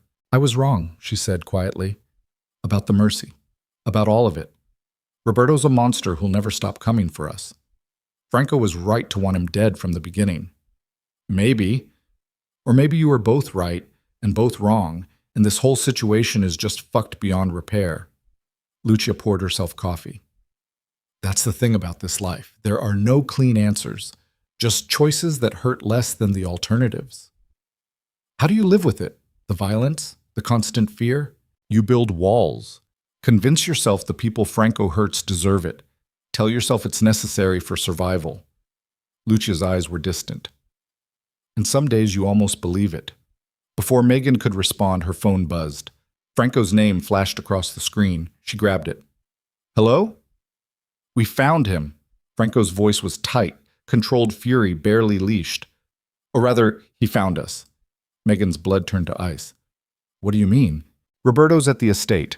Right now. He walked through the front door 20 minutes ago and surrendered to the guards. That doesn't make sense. Why would he? I don't know, but I'm 5 minutes out. Stay in your room with Lucia until I get there. The line went dead. Megan stared at the phone, her mind racing through possibilities and finding nothing that made sense. Roberto had escaped. Had freedom. Why the hell would he willingly walk back into Franco's hands? Something's wrong, she whispered. Lucia was already standing, moving toward the door. Stay here. Lock this behind me. Don't open it for anyone. Where are you going? To find out what game Roberto's playing before Franco walks into it blind. She disappeared into the hallway.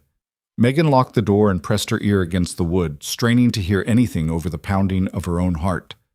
Voices filtered up from the floor below. Muffled, indistinct, then louder, angrier, shouting. Megan grabbed her phone and texted Franco. Something's wrong. Lucia went to check on Roberto. Voices downstairs sound bad. No response. She counted seconds.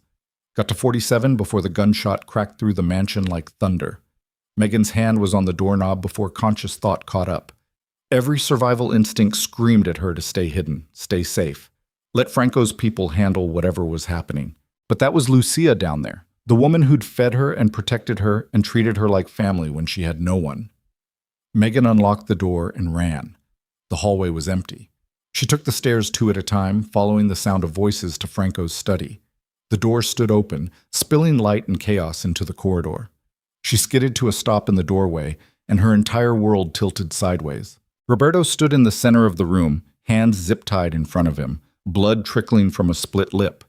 But he was smiling, actually smiling, because Lucia was on her knees beside him, a gun pressed to her temple by a man Megan recognized from the council meeting. Salvatore. Ah, Miss Turner, Salvatore said pleasantly, like they'd run into each other at a cocktail party. Perfect timing. Come in. Shut the door. Megan's feet moved on autopilot. The door clicked shut behind her. What the fuck is this? She managed. This is the consequence of Franco's weakness. Salvatore's voice was calm, reasonable, terrifying in its certainty. He chose you over the family, chose mercy over strength, and now the family is correcting that mistake. You're betraying him. No, I'm saving him from himself. Salvatore gestured with his free hand. Roberto contacted me after he escaped, explained the situation, offered a partnership that makes considerably more sense than Franco's current trajectory. Roberto's smile widened. Told you, Salvatore. She's the poison. Remove her and Franco goes back to being the boss we need.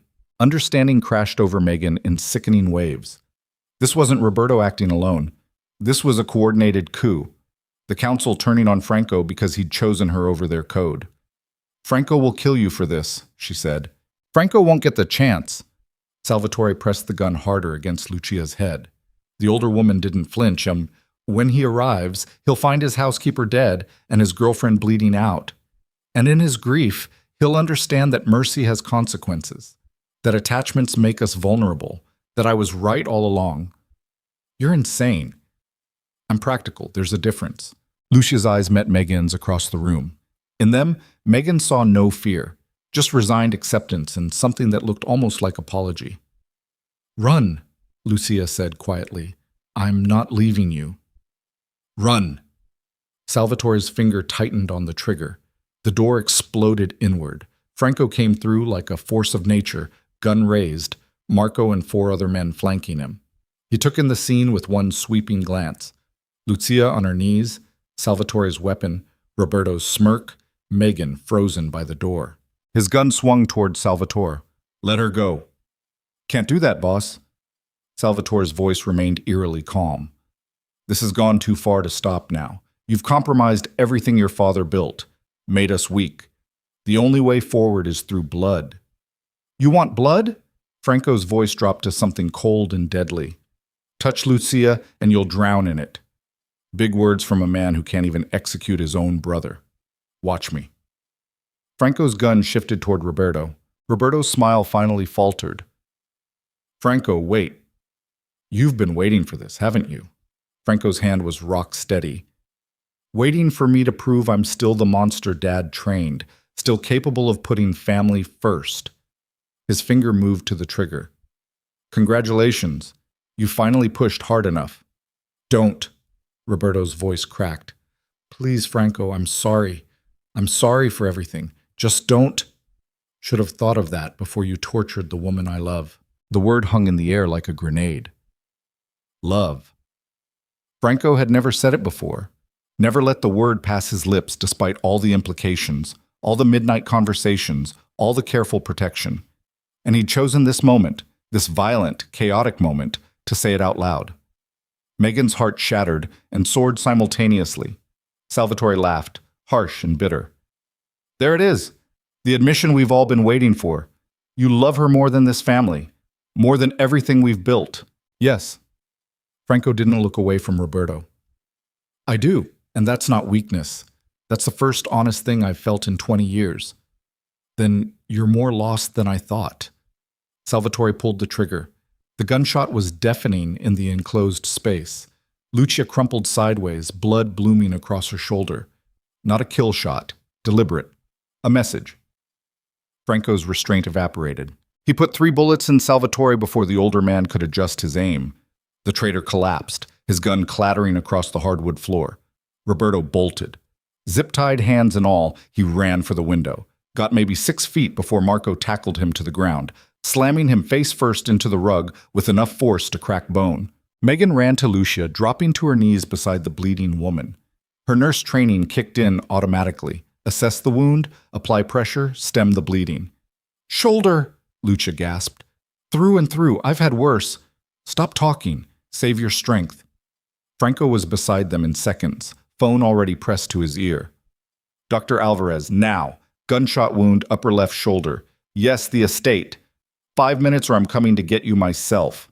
He knelt across from Megan, hands hovering over Lucia, like he didn't know what to do with them. The cold, calculating Mafia boss had vanished. In his place was just a man watching someone he cared about bleed. I'm sorry, he said hoarsely. Lucia, I'm so sorry. Shut up and let the girl work. But Lucia's hand found his, squeezing weakly.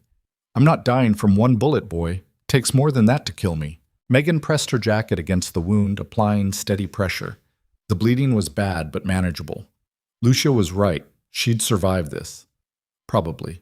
If infection didn't set in, if the bullet hadn't nicked an artery, if Dr. Alvarez got here in time. Too many ifs. Behind them, Roberto was screaming obscenities while Marco and the other guards secured him with actual chains this time. Salvatore's body lay cooling in an expanding pool of blood. The study looked like a war zone. Megan. Franco's voice pulled her attention. Are you hurt? No, I'm fine. You're sure? Franco, I'm fine. Focus on Lucia. He nodded, but his eyes kept darting back to her, like he needed constant confirmation she was still breathing.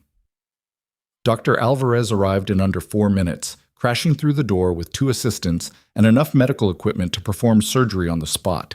He took one look at the scene and didn't even blink. Move, he ordered Megan. She moved. Alvarez worked with brutal efficiency, cutting away Lucia's blood-soaked shirt, irrigating the wound, packing it with gauze. His assistants set up an IV line, started fluids, prepared instruments. Franco stood 3 feet away, hands clenched into fists, watching every movement with desperate intensity. She'll need surgery, Alvarez announced after 2 minutes of examination. But she's stable. We can move her to the medical suite. Relief crashed over Franco's features. Do it. They carried Lucia out on a stretcher, Alvarez barking orders to his assistants. Franco moved to follow, but Marco caught his arm. Boss? Roberto. Franco turned slowly. His brother was chained to a support beam, face swollen and bleeding, all bravado stripped away. I didn't know Salvatore would shoot her, Roberto said quickly. I swear, Franco, that wasn't part of the plan. He was just supposed to scare you, make you understand. Shut up. Franco, please. I said shut the fuck up. Franco crossed the room with predatory calm. You orchestrated a coup.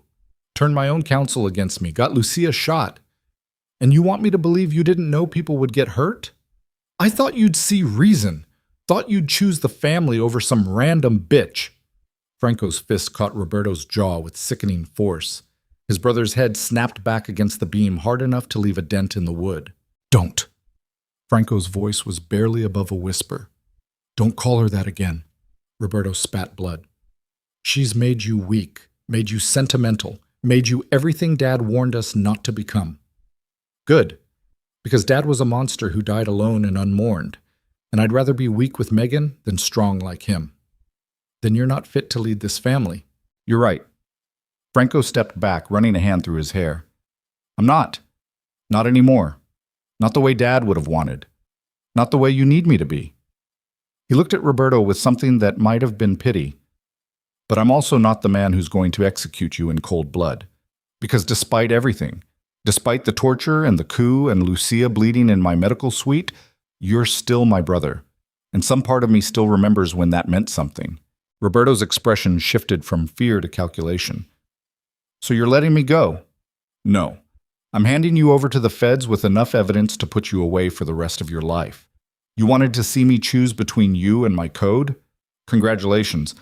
I'm choosing a third option. Franco's voice hardened. You'll live in a federal prison, alone, with decades to think about what you destroyed.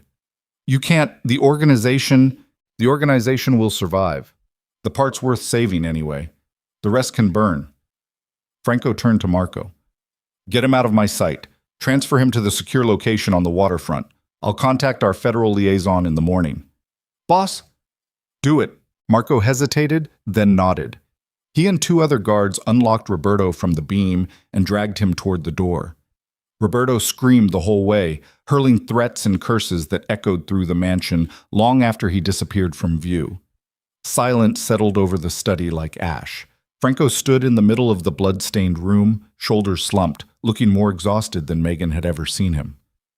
Franco, she said quietly. He didn't turn around.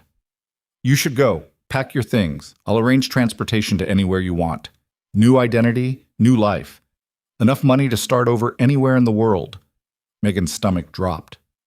What? You were right to try to leave before. Right to want out of this nightmare. His voice was hollow. I convinced you to stay and look what happened. Salvatore, Lucia, Roberto's coup. You almost died tonight because I was selfish enough to want you here. I'm not leaving. Megan, I'm not leaving, she repeated, crossing to where he stood. You don't get to make that decision for me. Franco finally turned to face her. His eyes were red-rimmed, haunted. I can't protect you, can't even protect my own people. Lucia almost died because of my choices. Lucia almost died because Salvatore was a traitor, and Roberto's a monster. That's not on you. Everything that happens in this organization is on me. That's what it means to be boss. He He cupped her face in his hands, thumbs brushing across her cheekbones. And I can't watch you die because of my failures. I can't, Megan. It would break me. Then don't let me die. Let me stay and fight beside you instead of hiding me away like something fragile. You are fragile. You're human, and this world eats humans alive. Then maybe it's time to change the world. Franco laughed bitterly. You think I haven't tried? You think I haven't spent 20 years attempting to make this empire into something less brutal? It doesn't work. The violence always comes back. The darkness always wins. Not if we're stronger than the darkness. We're not. We could be. Franco's hands dropped from her face. He stepped back, putting distance between them. You don't understand what you're asking for. Staying means becoming part of this life permanently. Means watching people die and making impossible choices and compromising every principle you thought you had. Means becoming someone you won't recognize in the mirror. I stopped recognizing myself the day Roberto's needle hit my neck. At least here, the monster I'm becoming is one I'm choosing. That's not a choice. That's Stockholm Syndrome. The words hit like a slap. Megan recoiled. You think I'm traumatized into loving you? I think you're confused, grateful, dependent on the person who saved you. Franco's voice was gentle, but devastating. And I think if you stayed, eventually you'd realize that and hate me for letting you. You're wrong. Am I? Really? He gestured at the bloodstained study. Look around, Megan. This is my world. Violence and betrayal in bodies on expensive rugs. You're a nurse who wanted to help people. You don't belong here. I belong wherever I choose to belong. Even if that choice destroys you. Even then. Franco stared at her for a long moment. Then he turned away, moving to the window that overlooked the gardens. Dawn was breaking over Chicago again, painting the sky in shades of orange and red. I killed Salvatore without hesitation, he said quietly. Didn't even think about it. Just pulled the trigger and watched him die. And I didn't feel anything except satisfaction that he couldn't hurt you anymore. He pressed his forehead against the glass. That's who I am, Megan. That's who I'll always be. A man who kills people and calls it necessary. I know. And you still want to stay? Yes? Why? Megan crossed to him, wrapping her arms around him from behind, pressing her cheek against his back. She could feel his heart hammering, could feel the tension vibrating through every muscle. Because when I'm with you, I feel like I'm surviving instead of just existing. Because you see the broken parts of me and don't try to fix them. Because you're trying to be better even when the world punishes you for it. Her voice dropped to a whisper. Because I love you too. And I'm tired of pretending I don't. Franco went very still. Then he turned in her arms, pulling her against his chest with desperate intensity.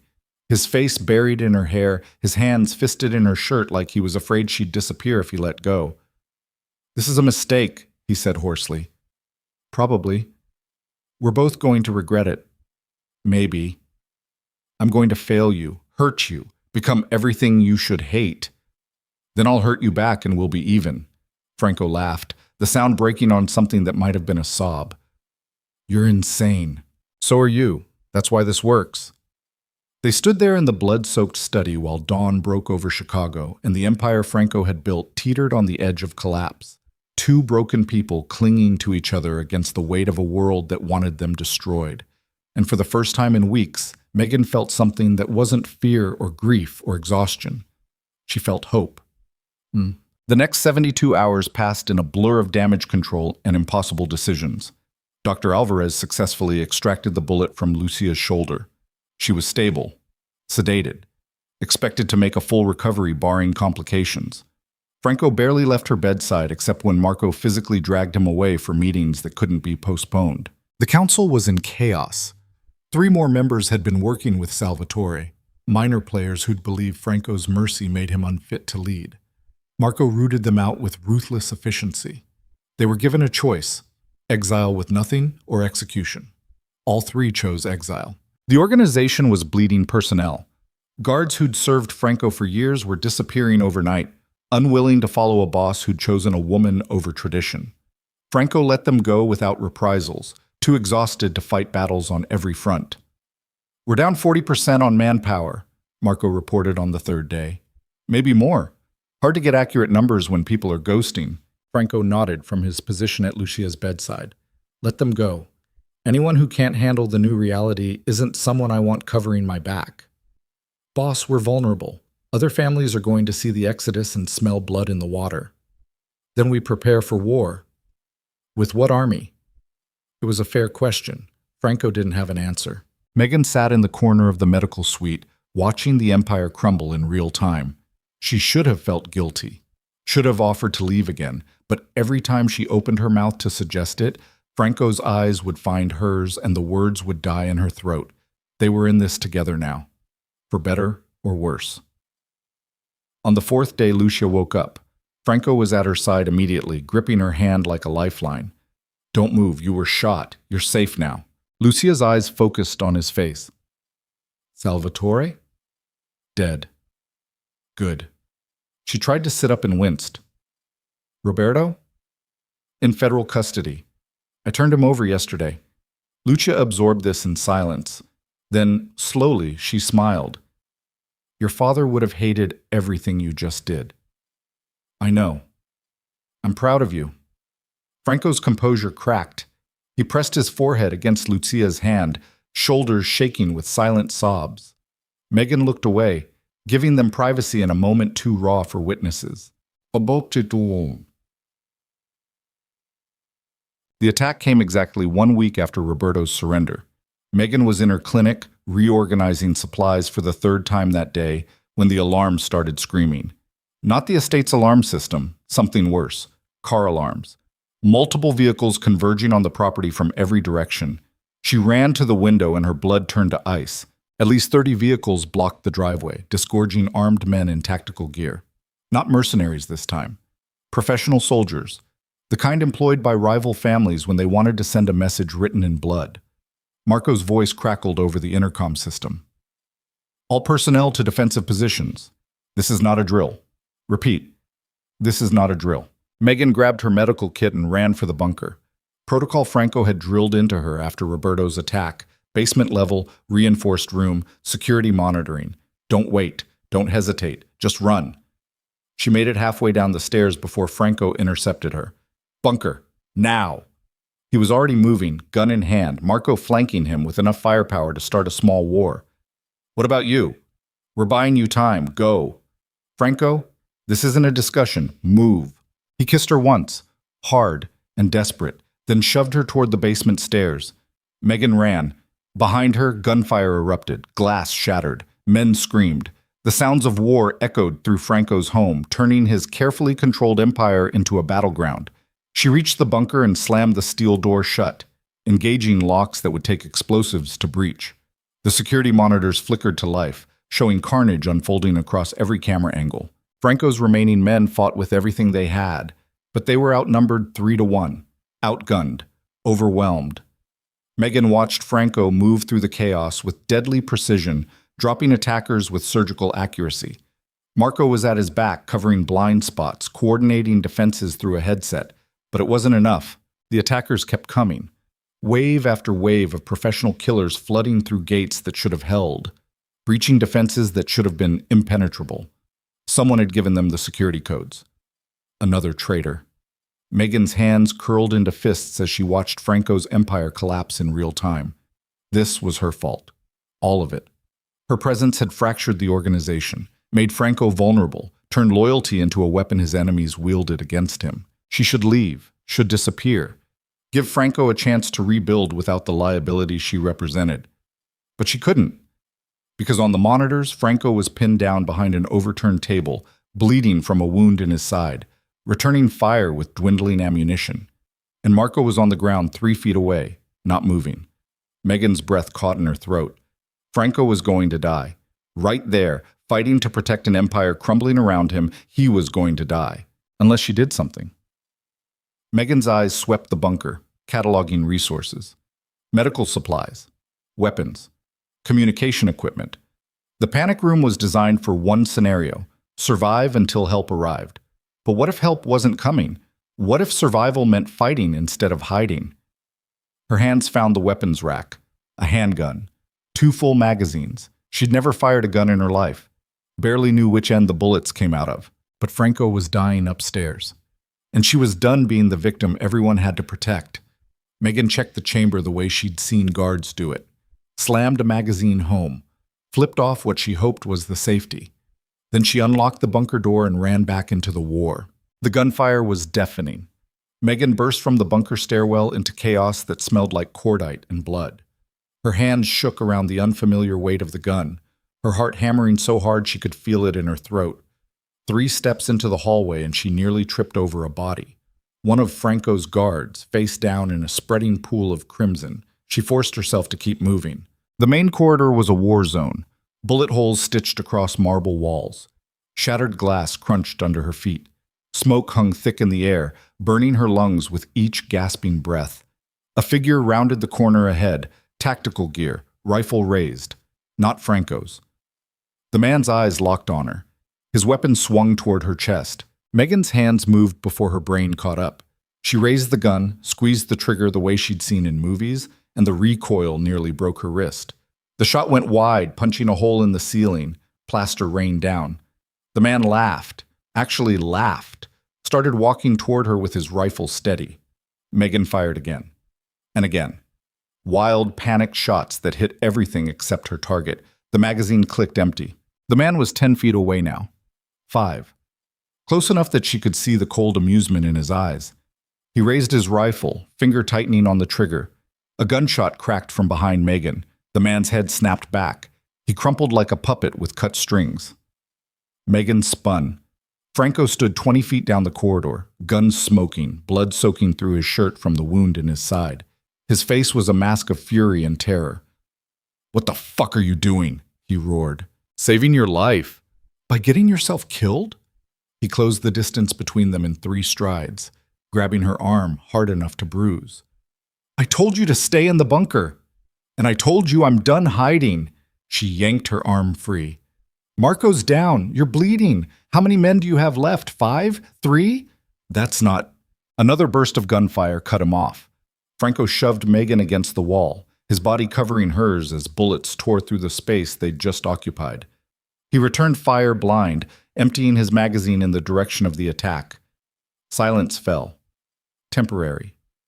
Fragile. Franco's breathing was ragged against her ear. "You can't be here. If they get you, they won't. You don't know that. Neither do you." Megan pushed him back just enough to meet his eyes. Blood was seeping between his fingers where he pressed against his side. "How bad is it?"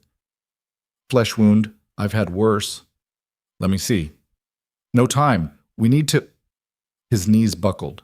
Megan caught him before he hit the floor, staggering under his weight. "Fuck," Franco gasped. "Okay, maybe worse than a flesh wound." Megan guided him to the floor with her back against the wall, fingers already working to lift his blood-soaked shirt. The wound was high on his left side, just below the ribs. Entry wound, but no exit.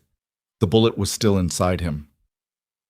"You're going into shock," she said, her nurse training overriding the panic clawing at her chest. "We need to get you to the medical suite." "Can't. They'll be watching it, waiting for me to do exactly that." "Then what?" Franco's hand closed around hers. "There's a safe room on the 3rd floor, north wing. Code is your birthday, month, day, year. Medical supplies inside. Get me there and I can walk you through field dressing. You need surgery. I need to survive the next hour, one problem at a time." Footsteps echoed from the floor above. Multiple sets, moving with tactical precision. Franco's jaw clenched. "Can you shoot?" "I just emptied a magazine without hitting anything." "That's a no." He pressed his gun into her hands. "Fresh mag. Safety's off. Point at center mass and pull the trigger until they stop moving. Don't think. Don't hesitate. Just shoot." "Franco, I can't protect you if I'm unconscious. So you're going to have to protect both of us." His eyes burned into hers. "Can you do that?" Megan's hands were shaking so badly she could barely hold the gun, but she nodded anyway. "Yes. Good girl." Franco tried to stand, made it halfway before his legs gave out again. "Fuck, okay, new plan. You're going to have carry me." Megan wedged her shoulder under his arm, taking as much of his weight as her smaller frame could manage. They moved through the mansion like wounded animals, every step an agony of slow progress. Franco's blood left a trail behind them. Anyone with eyes could follow it straight to their location, They made it to the third-floor stairwell before the attackers found them. 2 men, rifles, professional calm that said they'd done this 100 times before. Down! Franco shoved Megan behind a marble pillar as bullets chewed into the stone. Shrapnel exploded across her face, stinging cuts that bled into her eyes. Franco returned fire from his position on the floor, each shot precise despite the blood loss turning his face gray. One attacker dropped. The second dove for cover. Go! Franco shouted at Megan. Safe room, now! I'm not leaving you. You don't have a choice. He fired twice more, forcing the remaining attacker to stay pinned. Code's your birthday. Lock yourself in and don't come out until I get there. Franco, that's an order. Megan ran. Hated herself for it. Hated the fear that made her legs pump faster up the stairs while Franco bled out behind her. Hated that survival meant abandoning the man she loved to die alone in a hallway. But she ran anyway. The north wing was untouched by the battle. Eerily quiet. Megan's footsteps echoed off polished hardwood as she counted doors. Third on the left. Looked like every other door in the mansion. Her shaking fingers punched the keypad. Month, day, year. The lock disengaged with a soft click. Megan stumbled inside and immediately understood why Franco called it a safe room. Reinforced walls, security monitors, weapons rack. And yes, medical supplies stocked like a field hospital. She was pulling out trauma kits when the door burst open behind her. Franco collapsed through the entrance, leaving smears of blood on the doorframe. His gun clattered from nerveless fingers. He kicked the door shut and engaged the locks with the last of his strength before sliding down the wall to the floor. Made it, he gasped. Told you I would. Megan was already moving, tearing open gauze packages with her teeth, her hands finally steady now that training overrode terror. Where's the other one? The second attacker? Dead. But there's more coming. Always more. She cut away his ruined shirt, exposing the full extent of the damage. The bullet had punched through muscle and lodged somewhere near his kidney. Blood was pouring from the wound in pulses that matched his heartbeat. Not arterial, but close enough. This is bad, Megan said. Tell me something I don't know. She packed the wound with gauze, applying pressure that made Franco's back arch off the wall. His breathing went ragged. Sweat beaded on his forehead. Sorry, Megan whispered. Sorry, I have to do what you have to do. I can take it. She worked with the focused intensity that had earned her top marks in emergency medicine, pressure dressing, compression bandage. IV line for fluids because Franco was going into hypovolemic shock whether he admitted it or not. The security monitors showed attackers flooding through the mansion below, checking rooms, executing wounded guards, hunting. They're going to find us, Franco said. His voice was weaker now, thready. When they do, you use the escape tunnel. What escape tunnel? Franco's hand gestured weakly toward the back wall. Behind the bookcase. Leads to a garage 2 blocks away. Keys in the lockbox. Take the black SUV and drive until you hit the Canadian border. I'm not running to Canada. You are if I'm dead. You're not dying. Megan, you're not. She tied off the IV line with shaking hands. I didn't come back upstairs to watch you bleed out in a safe room, so you're going to stay conscious and tell me what to do next. Franco's laugh turned into a cough that brought up blood. Not good. Internal bleeding or punctured organ or both. He needed a hospital, needed surgery, needed about 10 things Megan couldn't provide in a locked room while an army hunted them. Stubborn, he managed. You're one to talk. The monitors showed attackers reaching the 3rd floor. 5 of them. Moving in formation, checking doors systematically. They had maybe 3 minutes. Franco's hand found hers, squeezing weakly.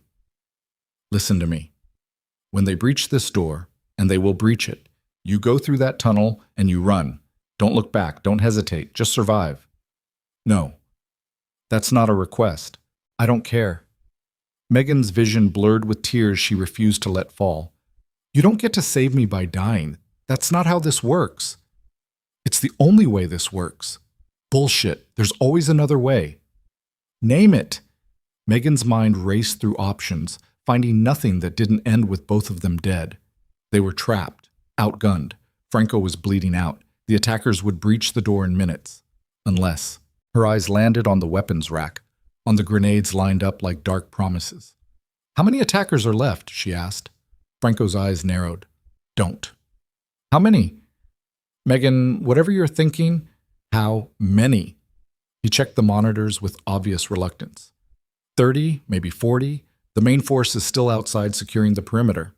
And in the mansion? 15, 20 at most. Megan did the math. The safe room was designed to withstand assault, but the hallway outside was a kill zone. Long corridor, no cover, single entrance. If she could lure them in, bottleneck them, use the grenades to… No, Franco said flatly. Absolutely fucking not. You have a better idea? Yes.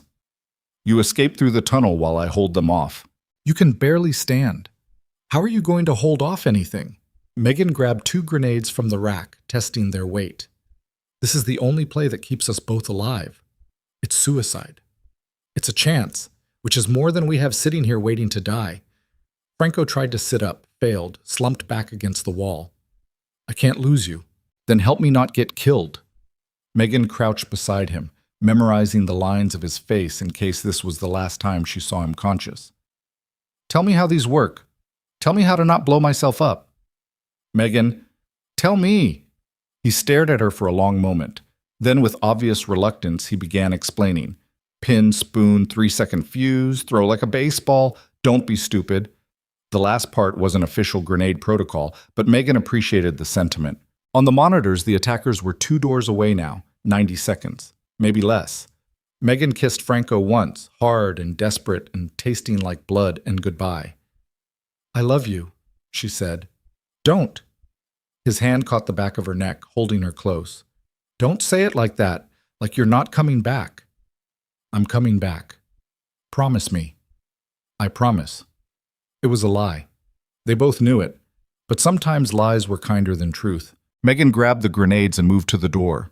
Her hands were steady now. Training and terror balanced into something that felt almost like calm. Franco's voice stopped her. Megan, when you throw them, don't think, don't aim. Just lob them into the hallway and get back inside. The safe room door will protect you from the blast. Okay?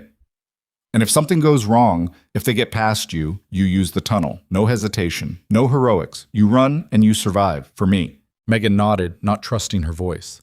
She positioned herself beside the door, 1 grenade in each hand, and watched the monitors. The attackers were outside now. One of them was placing a breach charge on the lock. 10 seconds. 5.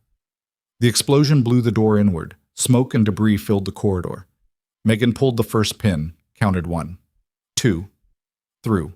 The grenade sailed through the smoke and detonated with a concussive force that rattled her teeth. Screams erupted. Men shouted in languages she didn't recognize.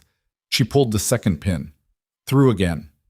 Another explosion. More screams. The smoke was too thick to see through, but she could hear bodies hitting the floor, could hear the wet sounds of shrapnel finding flesh. Megan slammed the safe room door shut and engaged the locks. Silence fell. Heavy. Absolute. Then Franco's voice from the floor behind her. Did you get them? Megan checked the monitors with shaking hands. The hallway was a charnel house. Bodies. Blood. Smoke clearing to reveal devastation. But movement at the far end, 3 attackers, maybe 4. Wounded but still mobile, retreating toward the stairwell. Most of them, she said. Good enough.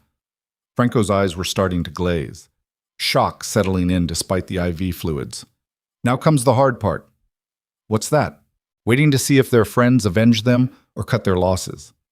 Megan settled on the floor beside him, back against the wall, gun in her lap.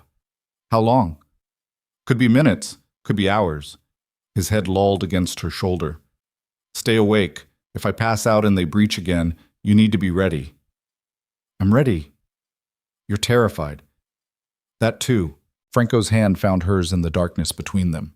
His grip was weak but present. You did good. Buying us time. Most people would have frozen. Most people haven't been through what I've been through. Fair point. His breathing was getting shallower, more labored. Megan, if I don't make it, you're making it. But if I don't, I need you to know that you saved me. Not from the attackers. From myself. from becoming the monster my father wanted. His thumb brushed across her knuckles. You made me want to be better. That's worth dying for. You're not dying. We're all dying. I'm just doing it faster. Megan pressed her face against his hair, breathing in the scent of him beneath the copper tang of blood. Stay with me, please. I can't do this without you. Yes, you can. You're stronger than you think. I don't want to be strong. I want you alive. Franco's laugh was barely audible. Can't always get what we want. The monitor showed the remaining attackers regrouping outside. A man in expensive tactical gear was talking into a radio, making decisions, probably deciding whether finishing the job was worth losing more men. Megan's grip tightened on the gun. If they came through that door again, she'd empty the magazine into them. Wouldn't think, wouldn't hesitate, would just pull the trigger until nothing moved or her ammunition ran out, whatever it took to keep Franco breathing. The man on the monitor listened to his radio, nodded, made a sharp gesture. The attackers turned and headed for the stairs. Falling back, Megan's breath caught. They're leaving. Smart. Franco's voice was fading. Whoever hired them doesn't pay enough to die in a hallway. They'll regroup, call for reinforcements, try again when we're weaker. Then we need to move. Get you to a hospital. Can't. The second we leave this room, we're exposed. Every family in Chicago knows I'm wounded. They'll be circling like sharks. So we're just trapped here until Marco sends reinforcements. Franco's eyes closed. He knows the protocol. When he regains consciousness, he'll rally whoever's left and come for us.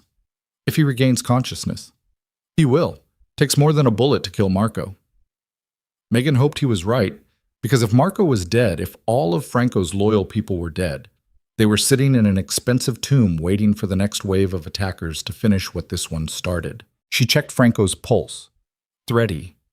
Weak. The wound was still seeping blood through the dressings. He needed surgery, transfusions, about 6 different things she couldn't provide. Talk to me, she said. Stay conscious. Tell me something. Anything. Franco's eyes cracked open. Like what? Tell me about the restaurant, the one you wanted to open if you could walk away from all this. Already told you. Nothing fancy. Just good food. Tell me again. Details this time. What would you serve? He was quiet for so long she thought he'd lost consciousness. Then his voice came, barely above a whisper. My grandmother's recipes. Pasta made from scratch every morning. Sauce that cooks for 6 hours until it's perfect. Bread baked fresh for every service. His breathing hitched. Simple things. Done right. No pretension, no bullshit. Just food that makes people feel like they're home. I'd eat there every night. You'd get fat. Worth it. Franco's fingers tightened around hers. When this is over, if we survive, I'm going to do it. Open that restaurant, walk away from the empire, and become someone who makes pasta instead of corpses. Promise? Promise. It was the second lie between them in 10 minutes. But Megan let herself believe it anyway. Let herself imagine a future where Franco wore an apron instead of a gun, where their biggest concern was perfecting marinara instead of surviving assassination attempts, a future that felt impossibly distant but desperately needed. The monitors showed the estate grounds emptying, vehicles pulling away in organized retreat. Within minutes, the property was quiet except for the bodies and the damage. Megan's phone buzzed in her pocket. She pulled it out with shaking hands. Unknown number. She almost didn't answer, almost let it go to voicemail, but something made her swipe to accept. Hello? Miss Turner. The voice was male, cultured, completely unfamiliar. My name is Vincent Calabrese. I believe we have mutual interest to discuss. Megan's blood turned to ice. Calabrese, head of Chicago's second largest crime family. Franco's primary rival for control of the city. I have nothing to discuss with you, she said. Oh, I think you do.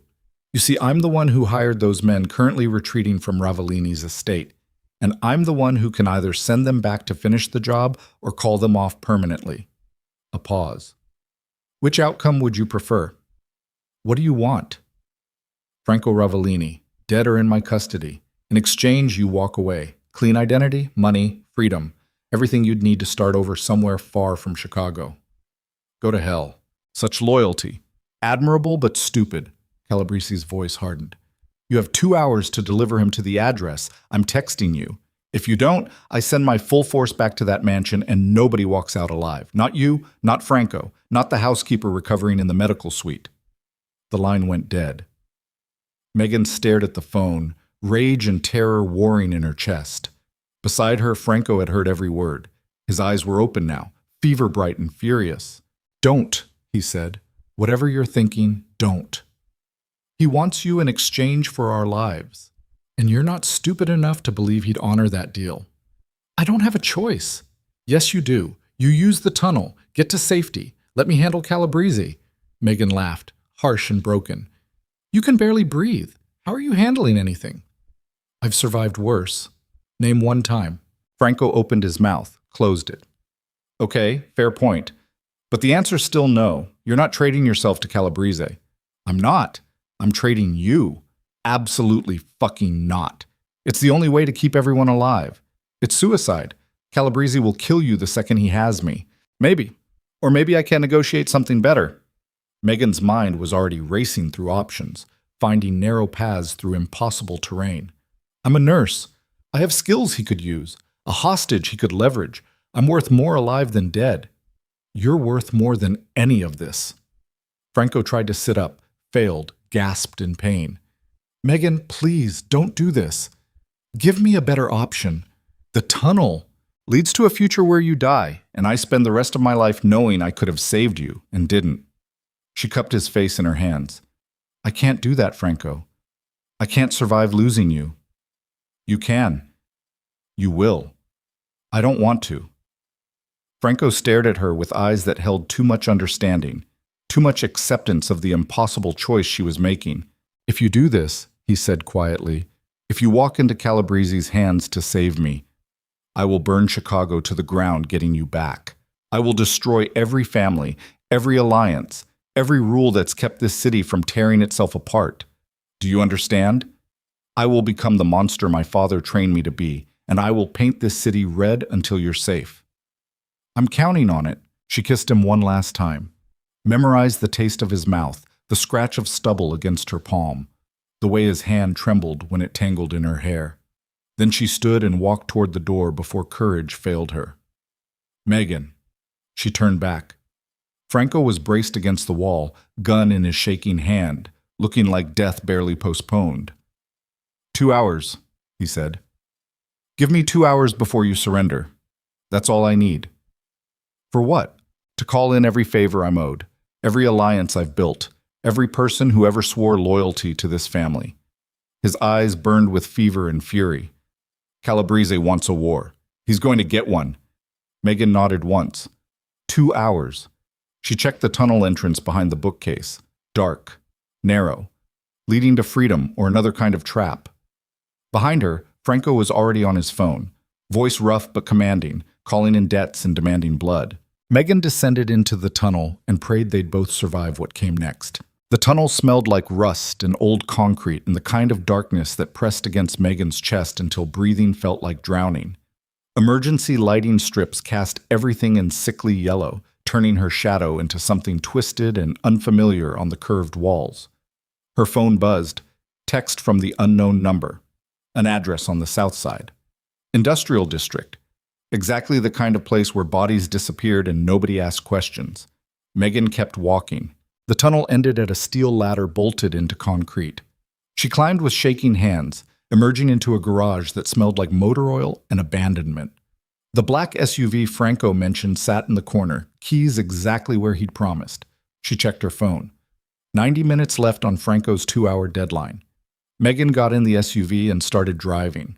Not toward the address Calabrese sent. Not yet. First, she needed to see something. Confirm the suspicion that had been gnawing at her since the attack started. Because 30 armed men storming Franco's estate with perfect knowledge of security codes and defensive positions didn't happen by accident. Someone inside had given them everything. Someone close enough to know details that should have been locked behind layers of protection. Someone Franco trusted. She drove to Chicago General's parking lot and sat in the dark, staring at the exact spot where Roberto's needle had ended her old life. The hospital loomed above her, windows blazing with fluorescent urgency. Inside, nurses were stitching wounds and saving lives and going home to normal problems. Megan would never be one of them again. That realization should have hurt more than it did. Should have felt like grief. Instead, it felt like acceptance. Like shedding skin that no longer fit. Her phone rang. Marco. She answered. You're alive. Barely. His voice was rough, pained. Took a bullet to the chest. Vest caught most of it, but I'm pretty fucking bruised. Where are you? Doesn't matter. Where's Franco? Safe room. Won't tell me what you're planning, but he's losing his mind thinking you're going to do something stupid. I am doing something stupid. It's the only play left. Megan, listen to me. When this is over, when Calabrese makes his move, Franco's going to need people he can trust. You're one of maybe 3 people left in the organization who fits that category. Don't let him burn the city down for me. He's already started, called in every favor from here to the East Coast. Half the families in the Midwest are mobilizing. Good. He'll need them. Megan checked the clock. 70 minutes. I have to go. Wait. There's something you need to know about the attack. Megan's stomach clenched. What? We found how they got the security codes. There was a breach 6 weeks ago. Someone with administrator access downloaded everything and sent it to an encrypted server. Who? Marco was quiet for a long moment. Dr. Alvarez. The name hit like a physical blow. Megan's hands tightened on the steering wheel until her knuckles went white. No, that's not possible. He saved Lucia. He's been treating Franco for years. And he's been on Calabrese's payroll even longer. We found the payments. Wire transfers going back 8 years, small amounts. Easy to miss in the organization's finances. Why? Why would he betray Franco? Because Calabrese promised him something Franco couldn't. Immunity. A clean exit from this life with enough money to retire somewhere warm. Marco's voice hardened. He's in custody now, singing like a canary about every operation he's been part of, every secret he sold, every wound he treated while reporting back to our enemies. Megan's vision blurred. Dr. Alvarez had been the first face she saw after the basement, had treated her ankle, had rebuilt her strength, had sat beside her and told her she'd survive, all while selling them out to the man who wanted them dead. Does Franco know? She asked. Yeah, he knows. Took it about as well as you'd expect, which is to say he put 3 bullets in the wall and had to be physically restrained from executing Alvarez in the medical suite. Where's he now, Alvarez? Locked in the basement cells. Franco wants him alive for questioning, wants to know exactly how much damage he's done. And Lucia?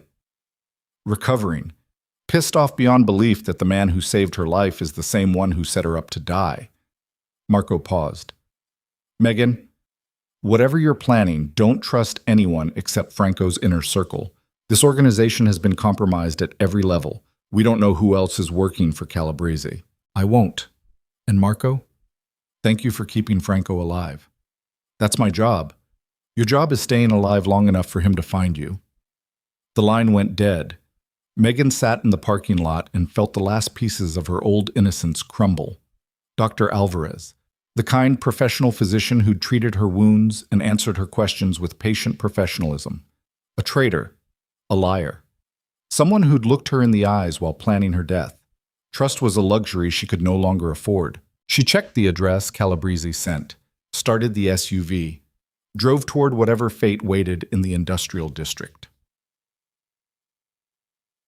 The warehouse looked abandoned, broken windows, graffiti-covered walls, loading docks that hadn't seen legitimate business in decades. Perfect place for an execution disguised as a negotiation. Megan parked 2 blocks away and walked the rest. The gun Franco had given her was tucked into her waistband, hidden under her jacket. 1 magazine, 15 rounds. Not nearly enough if things went sideways, but enough to take Calabrese with her if dying was the only option left. The warehouse door was unlocked. She stepped into darkness that smelled like mildew and decay. Emergency lights flickered overhead, casting everything in strobing shadows. Miss Turner? Calabrese's voice echoed from somewhere in the cavernous space. Right on time. I appreciate punctuality. Megan's hand hovered near the gun. Where are you?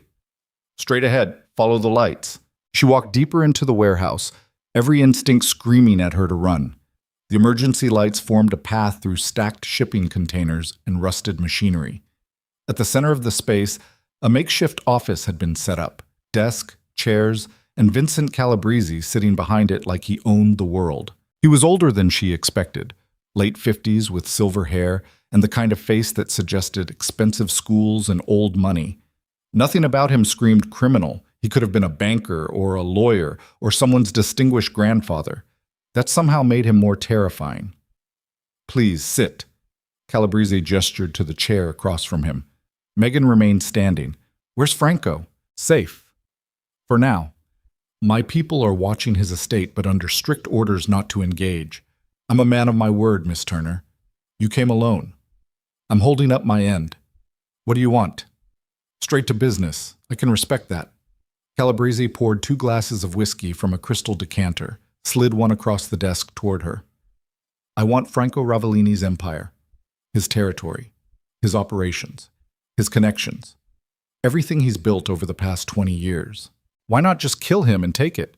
Because martyrdom is powerful. Dead, Franco becomes a symbol. His remaining loyalists rally around his memory and fight me for decades. But alive and broken?" Calabrese smiled. "That's different. That shows the world that even the great Franco Ravellini couldn't protect the woman he loves. That choosing sentiment over strength destroys empires. You're insane." "I'm practical. There's a difference." He took a sip of whiskey. "Here's my offer. You convince Franco to surrender his organization to me. Complete transfer of power. He lives. You live. You both walk away to start fresh somewhere far from Chicago. And if I refuse, then I kill him, slowly, while you watch. Then I kill everyone he ever cared about. Lucia, Marco, every guard who showed him loyalty. And when there's nobody left, I'll kill you too. But not quickly. You'll beg for death long before I grant it." Megan's hand moved toward the gun. Calabrese noticed, raised one finger in warning. "I wouldn't. You'd be dead before you cleared leather. And my men have orders to storm Franco's estate the moment you pull that trigger." "So we're at an impasse." "Not quite, because I think you're smart enough to see reality. Franco's empire is collapsing. His council turned on him. His doctor betrayed him. Half his people fled rather than fight for a boss who chose a woman over tradition. He's finished, Miss Turner. The only question is whether he accepts that gracefully or dies fighting the inevitable." "Franco doesn't do anything gracefully." "Then convince him to start. You're the only person who can." Calabrese leaned forward. "I've been in this business 40 years. Built my family from nothing into Chicago's second most powerful organization. And I did it by understanding one fundamental truth. Sentiment is weakness. The moment you care about something more than power, you lose. Franco cares about people. That's not weakness. That's humanity. And look where humanity got him. Bleeding in a safe room while enemies circle like wolves." Calabrese's expression hardened. "You have 24 hours to deliver my answer. Franco surrenders or everyone dies. Those are the only options. There's always another option. Name it." Megan met his eyes. "You die instead." Calabrese laughed. Actually laughed. "Brave words from a woman with one gun and no backup. I have 40 men in this warehouse right now. Snipers on every roof. Surveillance on every approach. You're not walking out of here unless I allow it." "We'll see." The gunfire started before Calabrese finished processing the threat. Not from Megan. From outside. Heavy automatic weapons fire that punched through the warehouse walls and sent Calabrese diving for cover behind his desk. Franco's voice crackled over a loudspeaker somewhere in the darkness. "Calabrese, you made one critical mistake. You assumed Megan came alone." Megan ran. She dove behind a shipping container as bullets tore through the space where she'd been standing. Calabrese's men poured from hidden positions, returning fire at targets they couldn't see. The warehouse became a war zone. Franco's people had surrounded the building, must have followed her from the estate, waited for the perfect moment to strike. Megan's phone buzzed. Text from Franco. "North exit, blue van. Marco's driving. Run." She ran, weaving through shipping containers while bullets pinged off metal around her. Someone grabbed her arm and she spun, gun raised, finger on the trigger. Marco. Blood-soaked and bruised but alive. "This way!" They ran together through chaos that smelled like smoke and cordite. Behind them, Calabrese was screaming orders. Ahead, a cargo door stood open with a blue van idling just outside. They were 10 feet away when the explosion ripped through the warehouse. The blast wave picked Megan up and threw her like a rag doll. She hit concrete hard enough to see stars. Her ears rang. Her vision swam. Somewhere close, Marco was shouting, but she couldn't hear the words. Strong hands hauled her to her feet, dragged her toward the van. She collapsed into the back seat, and the vehicle was moving before the door closed. Franco was in the driver's seat, pale, sweating, blood seeping through improvised bandages, but alive, moving, driving them away from the inferno consuming the warehouse. "You're supposed to be dying in a safe room," Megan gasped. "I got better." Franco's eyes met hers in the rearview mirror. "You really thought I'd let you face Calabrese alone? You really thought I'd let you die alone?" "Fair point," Marco groaned from the passenger seat. "You two are perfect for each other, both fucking insane." Behind them, the warehouse collapsed in on itself. Flames reached toward the sky. Emergency sirens wailed in the distance. Megan's ears were still ringing from the explosion. Her body hurt everywhere. But Franco was alive. She was alive. They'd survived. "What was the explosion?" she asked. "Thermite charges on the support beams, set on a timer. Calabrese wanted a private meeting?" Franco's smile was sharp and dangerous. He got one. Just not the kind he expected. "Is he dead?" "Maybe. Maybe not. Either way, his organization is crippled. Building collapsed on 40 of his best people. And the ones who survived will be too busy answering federal questions to come after us." "Federal questions?" Marco held up his phone. "Anonymous tip to the FBI about illegal weapons cache in that warehouse. They'll find enough evidence to put Calabrese away for life, assuming he survived." The pieces clicked together. Franco hadn't just planned a rescue. He'd planned complete destruction, taking out Calabrese's people while simultaneously sicking federal law enforcement on whatever remained. It was brutal, efficient, exactly the kind of ruthless strategy that had built his empire in the first place. "You were never going to surrender," Megan said quietly. Franco's eyes found hers again. "Not a chance." They drove in silence through Chicago's pre-dawn streets, past the places Megan used to know, past her old apartment building, past Chicago General where this nightmare started, past all the pieces of a life she'd never get back. Franco pulled the van into an underground garage in a part of the city Megan didn't recognize. The building above was nondescript, corporate, utterly forgettable. "Safe house," Franco explained. "One of many. Nobody knows about it except Marco and me. We can stay here while things settle." "How long will that take?" "Depends on whether Calabrese survived. If he's dead, his organization fractures.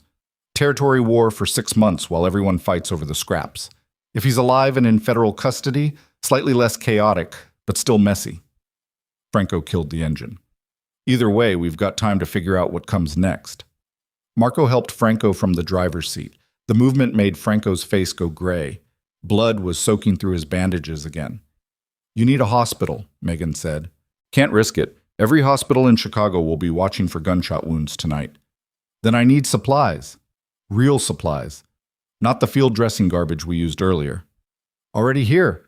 Safe house is fully stocked, including a surgical suite." Of course it was. Because Franco Ravellini planned for every contingency except the one where he actually died. They took an elevator to the 3rd floor. The safe house looked like a luxury apartment. Expensive furniture, modern kitchen, floor-to-ceiling windows showing Chicago's skyline. But underneath the polish, everything was reinforced. Bulletproof glass. Steel doors. Enough weapons to outfit a small army.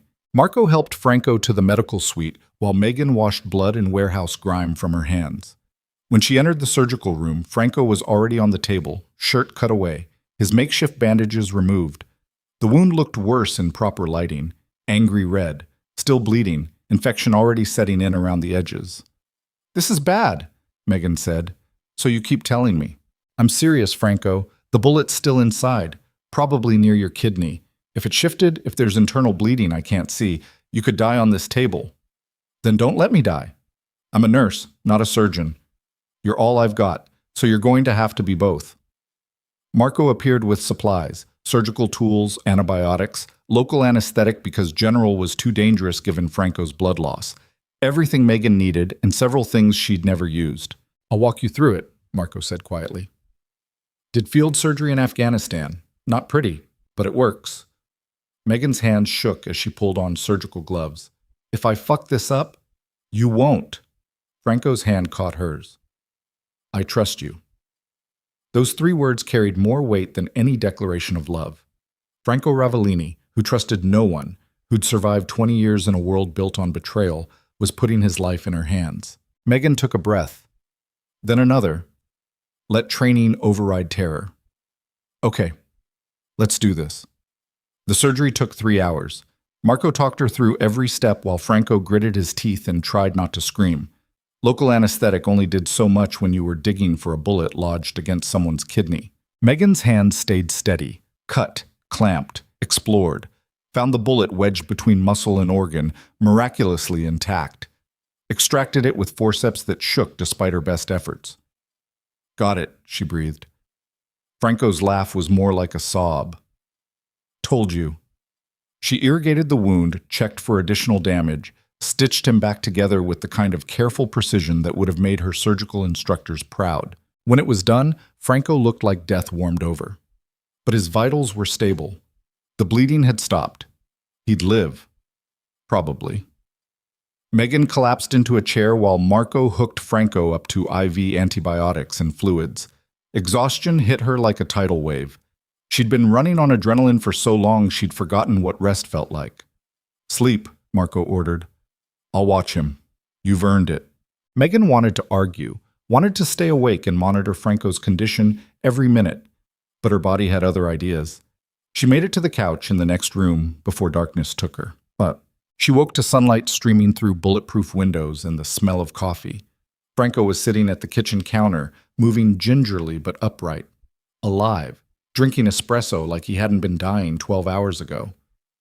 You're supposed to be in bed, Megan said. I got bored.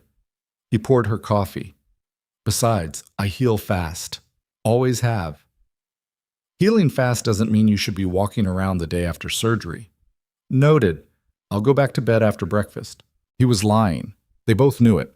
But Megan let it slide because arguing with Franco Ravellini about self-care was a losing battle. She accepted the coffee and sat across from him. They drank in companionable silence while Chicago woke up beyond the windows. Calabrese survived, Franco said finally. Marco confirmed it an hour ago. Critical condition, but alive. FBI has him in custody. Between his injuries and the evidence they found, he'll be in federal prison for the rest of his life. Good. His organization is fragmenting. 3 lieutenants already fighting over territory. It's going to get bloody before it stabilizes. Are we safe? For now. Nobody knows about this location, and with Calabrese locked up, the immediate threat is gone. Franco set down his cup. But safe is relative. We've made enemies. Lots of them. They'll come eventually. So what do we do? That depends on you. Megan looked up sharply. What do you mean? Franco met her eyes. I meant what I said. About the restaurant. About walking away. Roberto's in federal prison. Calabrese is done. The doctor who betrayed us is locked in my basement waiting for judgment. Every immediate threat has been neutralized. But walking away means abandoning people who've bled for me. Means letting the organization fracture. Means territory wars that'll kill civilians caught in the crossfire. He ran a hand through his hair. Or I stay. Rebuild.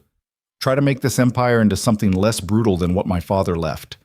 And if I stay, you need to decide if you can live with that. It was the question Megan had been avoiding since the night Franco pulled her from Roberto's basement. Could she live in this world? Could she love a man who killed people and called it necessary? Could she become someone who accepted violence as the price of survival? 3 months ago, the answer would have been no. Simple. Absolute. She was a nurse who saved lives, not someone who enabled the taking of them. But 3 months ago, she hadn't been kidnapped and tortured, hadn't been saved by a mafia boss who saw her as human instead of property, hadn't fallen in love with someone who made her feel alive instead of just surviving. 3 months ago, she was someone else. I'm staying, she said. Franco's expression shifted. Megan, I'm staying, she repeated. Not because I don't have choices, not because I'm traumatized into dependency. I'm staying because I choose this. Choose you. Choose building something better even if it's built on a foundation of ugliness. This life will destroy you. Maybe, or maybe I'll destroy it first. Make it into something worth surviving. She leaned forward. You said you wanted to open a restaurant. Be someone who makes pasta instead of corpses. Why can't you do both? Because empires and restaurants don't mix. Then change the empire. You said yourself you want to make it less brutal, so do it. Use the power you have to actually help people instead of just controlling them. Franco stared at her. You make it sound simple. It's not. It'll be hard and messy and probably fail a dozen times before it works. But isn't that better than just accepting that violence is the only option? You're asking me to become something I've never been. I'm asking you to become who you already are, underneath all the armor. The man who saved me, who chose mercy over revenge, who's trying so hard to be better than his father that it's eating him alive. Franco was quiet for a long time. When he finally spoke, his voice was rough, with something that might have been hope. If we do this, if we really try to change things, there will be consequences. People who think I've gone soft, rivals who smell weakness, enemies on every side. Then we deal with them together. Together. He tested the word. I'm not used to that. Get used to it. Something shifted in Franco's expression. The walls he maintained so carefully crumbled just enough to show the exhausted, hopeful man beneath. Okay, he said quietly. Okay, we try. Build something better. Make this empire into something I won't hate myself for leading. In the restaurant, we'll figure it out. Maybe transition slowly. Legal businesses replacing illegal ones. Legitimate power instead of criminal control. He smiled faintly. It'll take years. Decades, probably. I've got time. Franco stood, crossing to where Megan sat. He cupped her face in his hands, thumbs brushing across her cheekbones. I love you, he said. In case the 100 near-death experiences didn't make that clear. I love you too, in case the stupid heroics and field surgery weren't obvious enough. He kissed her, slow and deep and tasting like coffee, and promises neither of them was sure they could keep. When they broke apart, Marco appeared in the doorway looking uncomfortable. Sorry to interrupt, but we've got a situation. Franco's expression hardened immediately. What kind of situation? The good kind. For once. Marco held up his phone. Roberto's lawyer just called. He wants to make a deal. Full cooperation with federal prosecutors in exchange for reduced sentencing. What kind of cooperation? Everything. Every crime family he had contact with, every corrupt official on his payroll, every operation he knew about from listening to you for 20 years. Marco's smile was sharp. He's going to burn down half of Chicago's criminal infrastructure to save his own ass. Franco absorbed this in silence. Then he started laughing, a real laugh that shook his shoulders and made him wince from the surgery. Roberto was always selfish, he said. Figures he'd do the right thing for completely the wrong reasons. Is this good for us? Megan asked. It's complicated. Roberto's testimony will destroy a lot of old alliances, make enemies of people who used to be neutral, but it also positions me as the reasonable one. The boss who's willing to work with federal authorities when necessary. That's valuable. So we use it. We use it. Franco's hand found hers. Carefully. But yes. 6 months later, Megan stood in the ruins of what used to be Franco's estate and tried to see the future in the rubble. The attack had destroyed most of the mansion. Insurance would cover repairs, but Franco had made a different choice. Sell the property. Let someone else build on ground soaked with too much blood. Instead, he'd bought a brownstone in a quiet neighborhood. Smaller, less ostentatious. The kind of place where normal families lived normal lives. Or as normal as life got when one half of the couple ran Chicago's most powerful criminal organization. Franco appeared beside her, walking without the limp that had plagued him for months after the surgery. Second thoughts? No. Just trying to remember what this place looked like before everything went to hell. Expensive, pretentious, a monument to my father's ego. Franco wrapped an arm around her waist. Good riddance. Megan leaned into him, breathing in the scent beneath his cologne. How's Lucia? Moved into the brownstone yesterday. Claimed the entire third floor for herself and her extensive collection of kitchen equipment. He smiled. I think she's planning to run my life from there.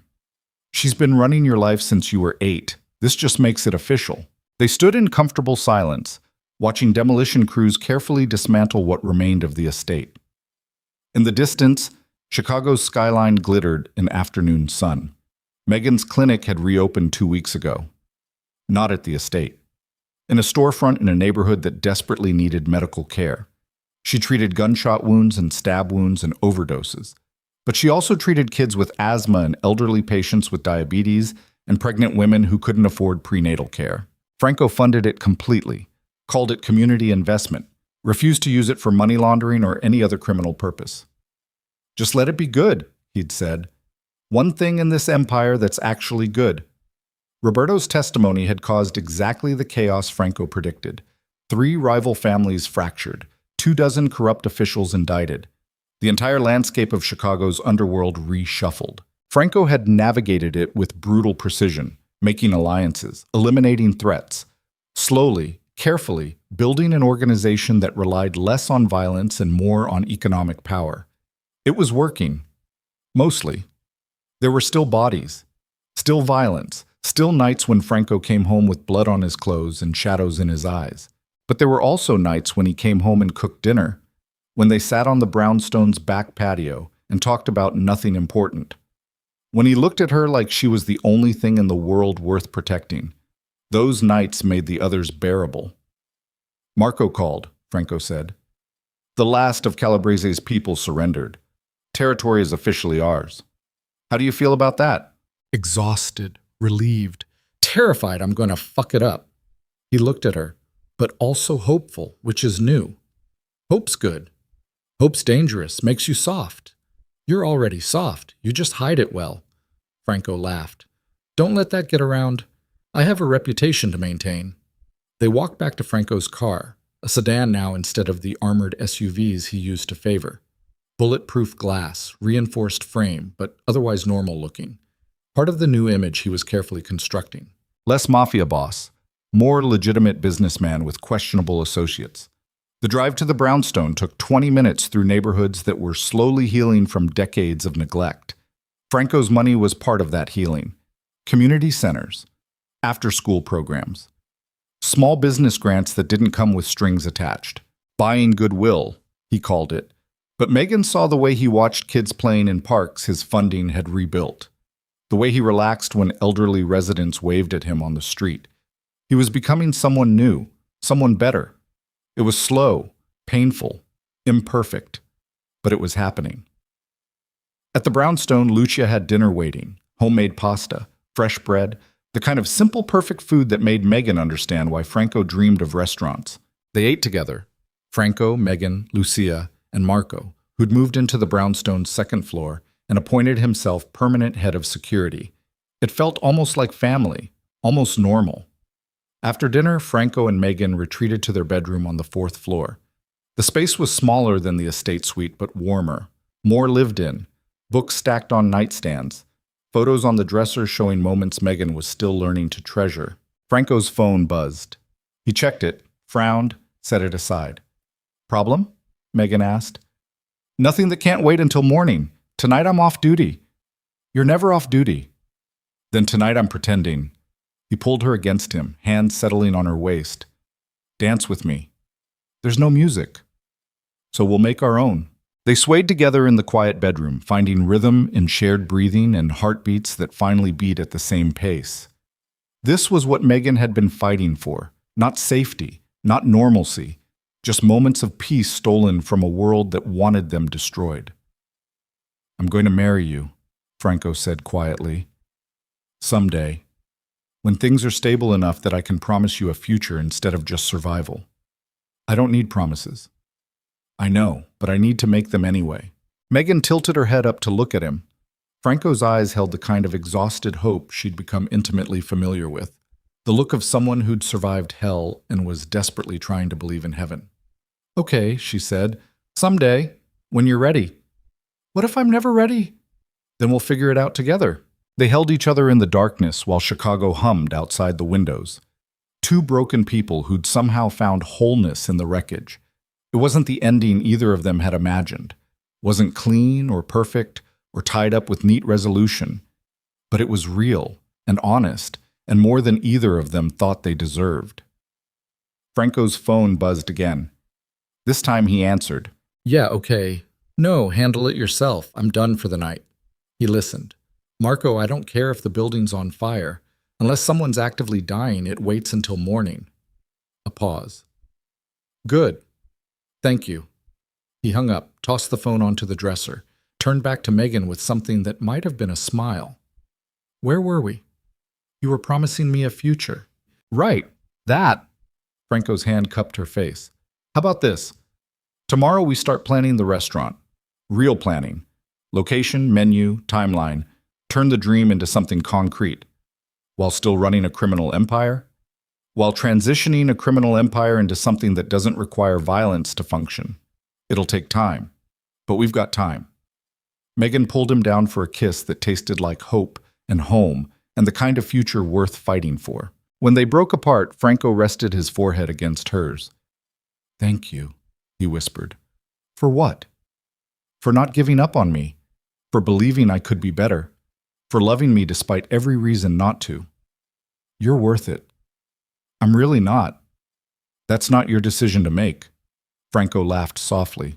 Stubborn. You're one to talk. They fell into bed together, exhausted and healing and alive.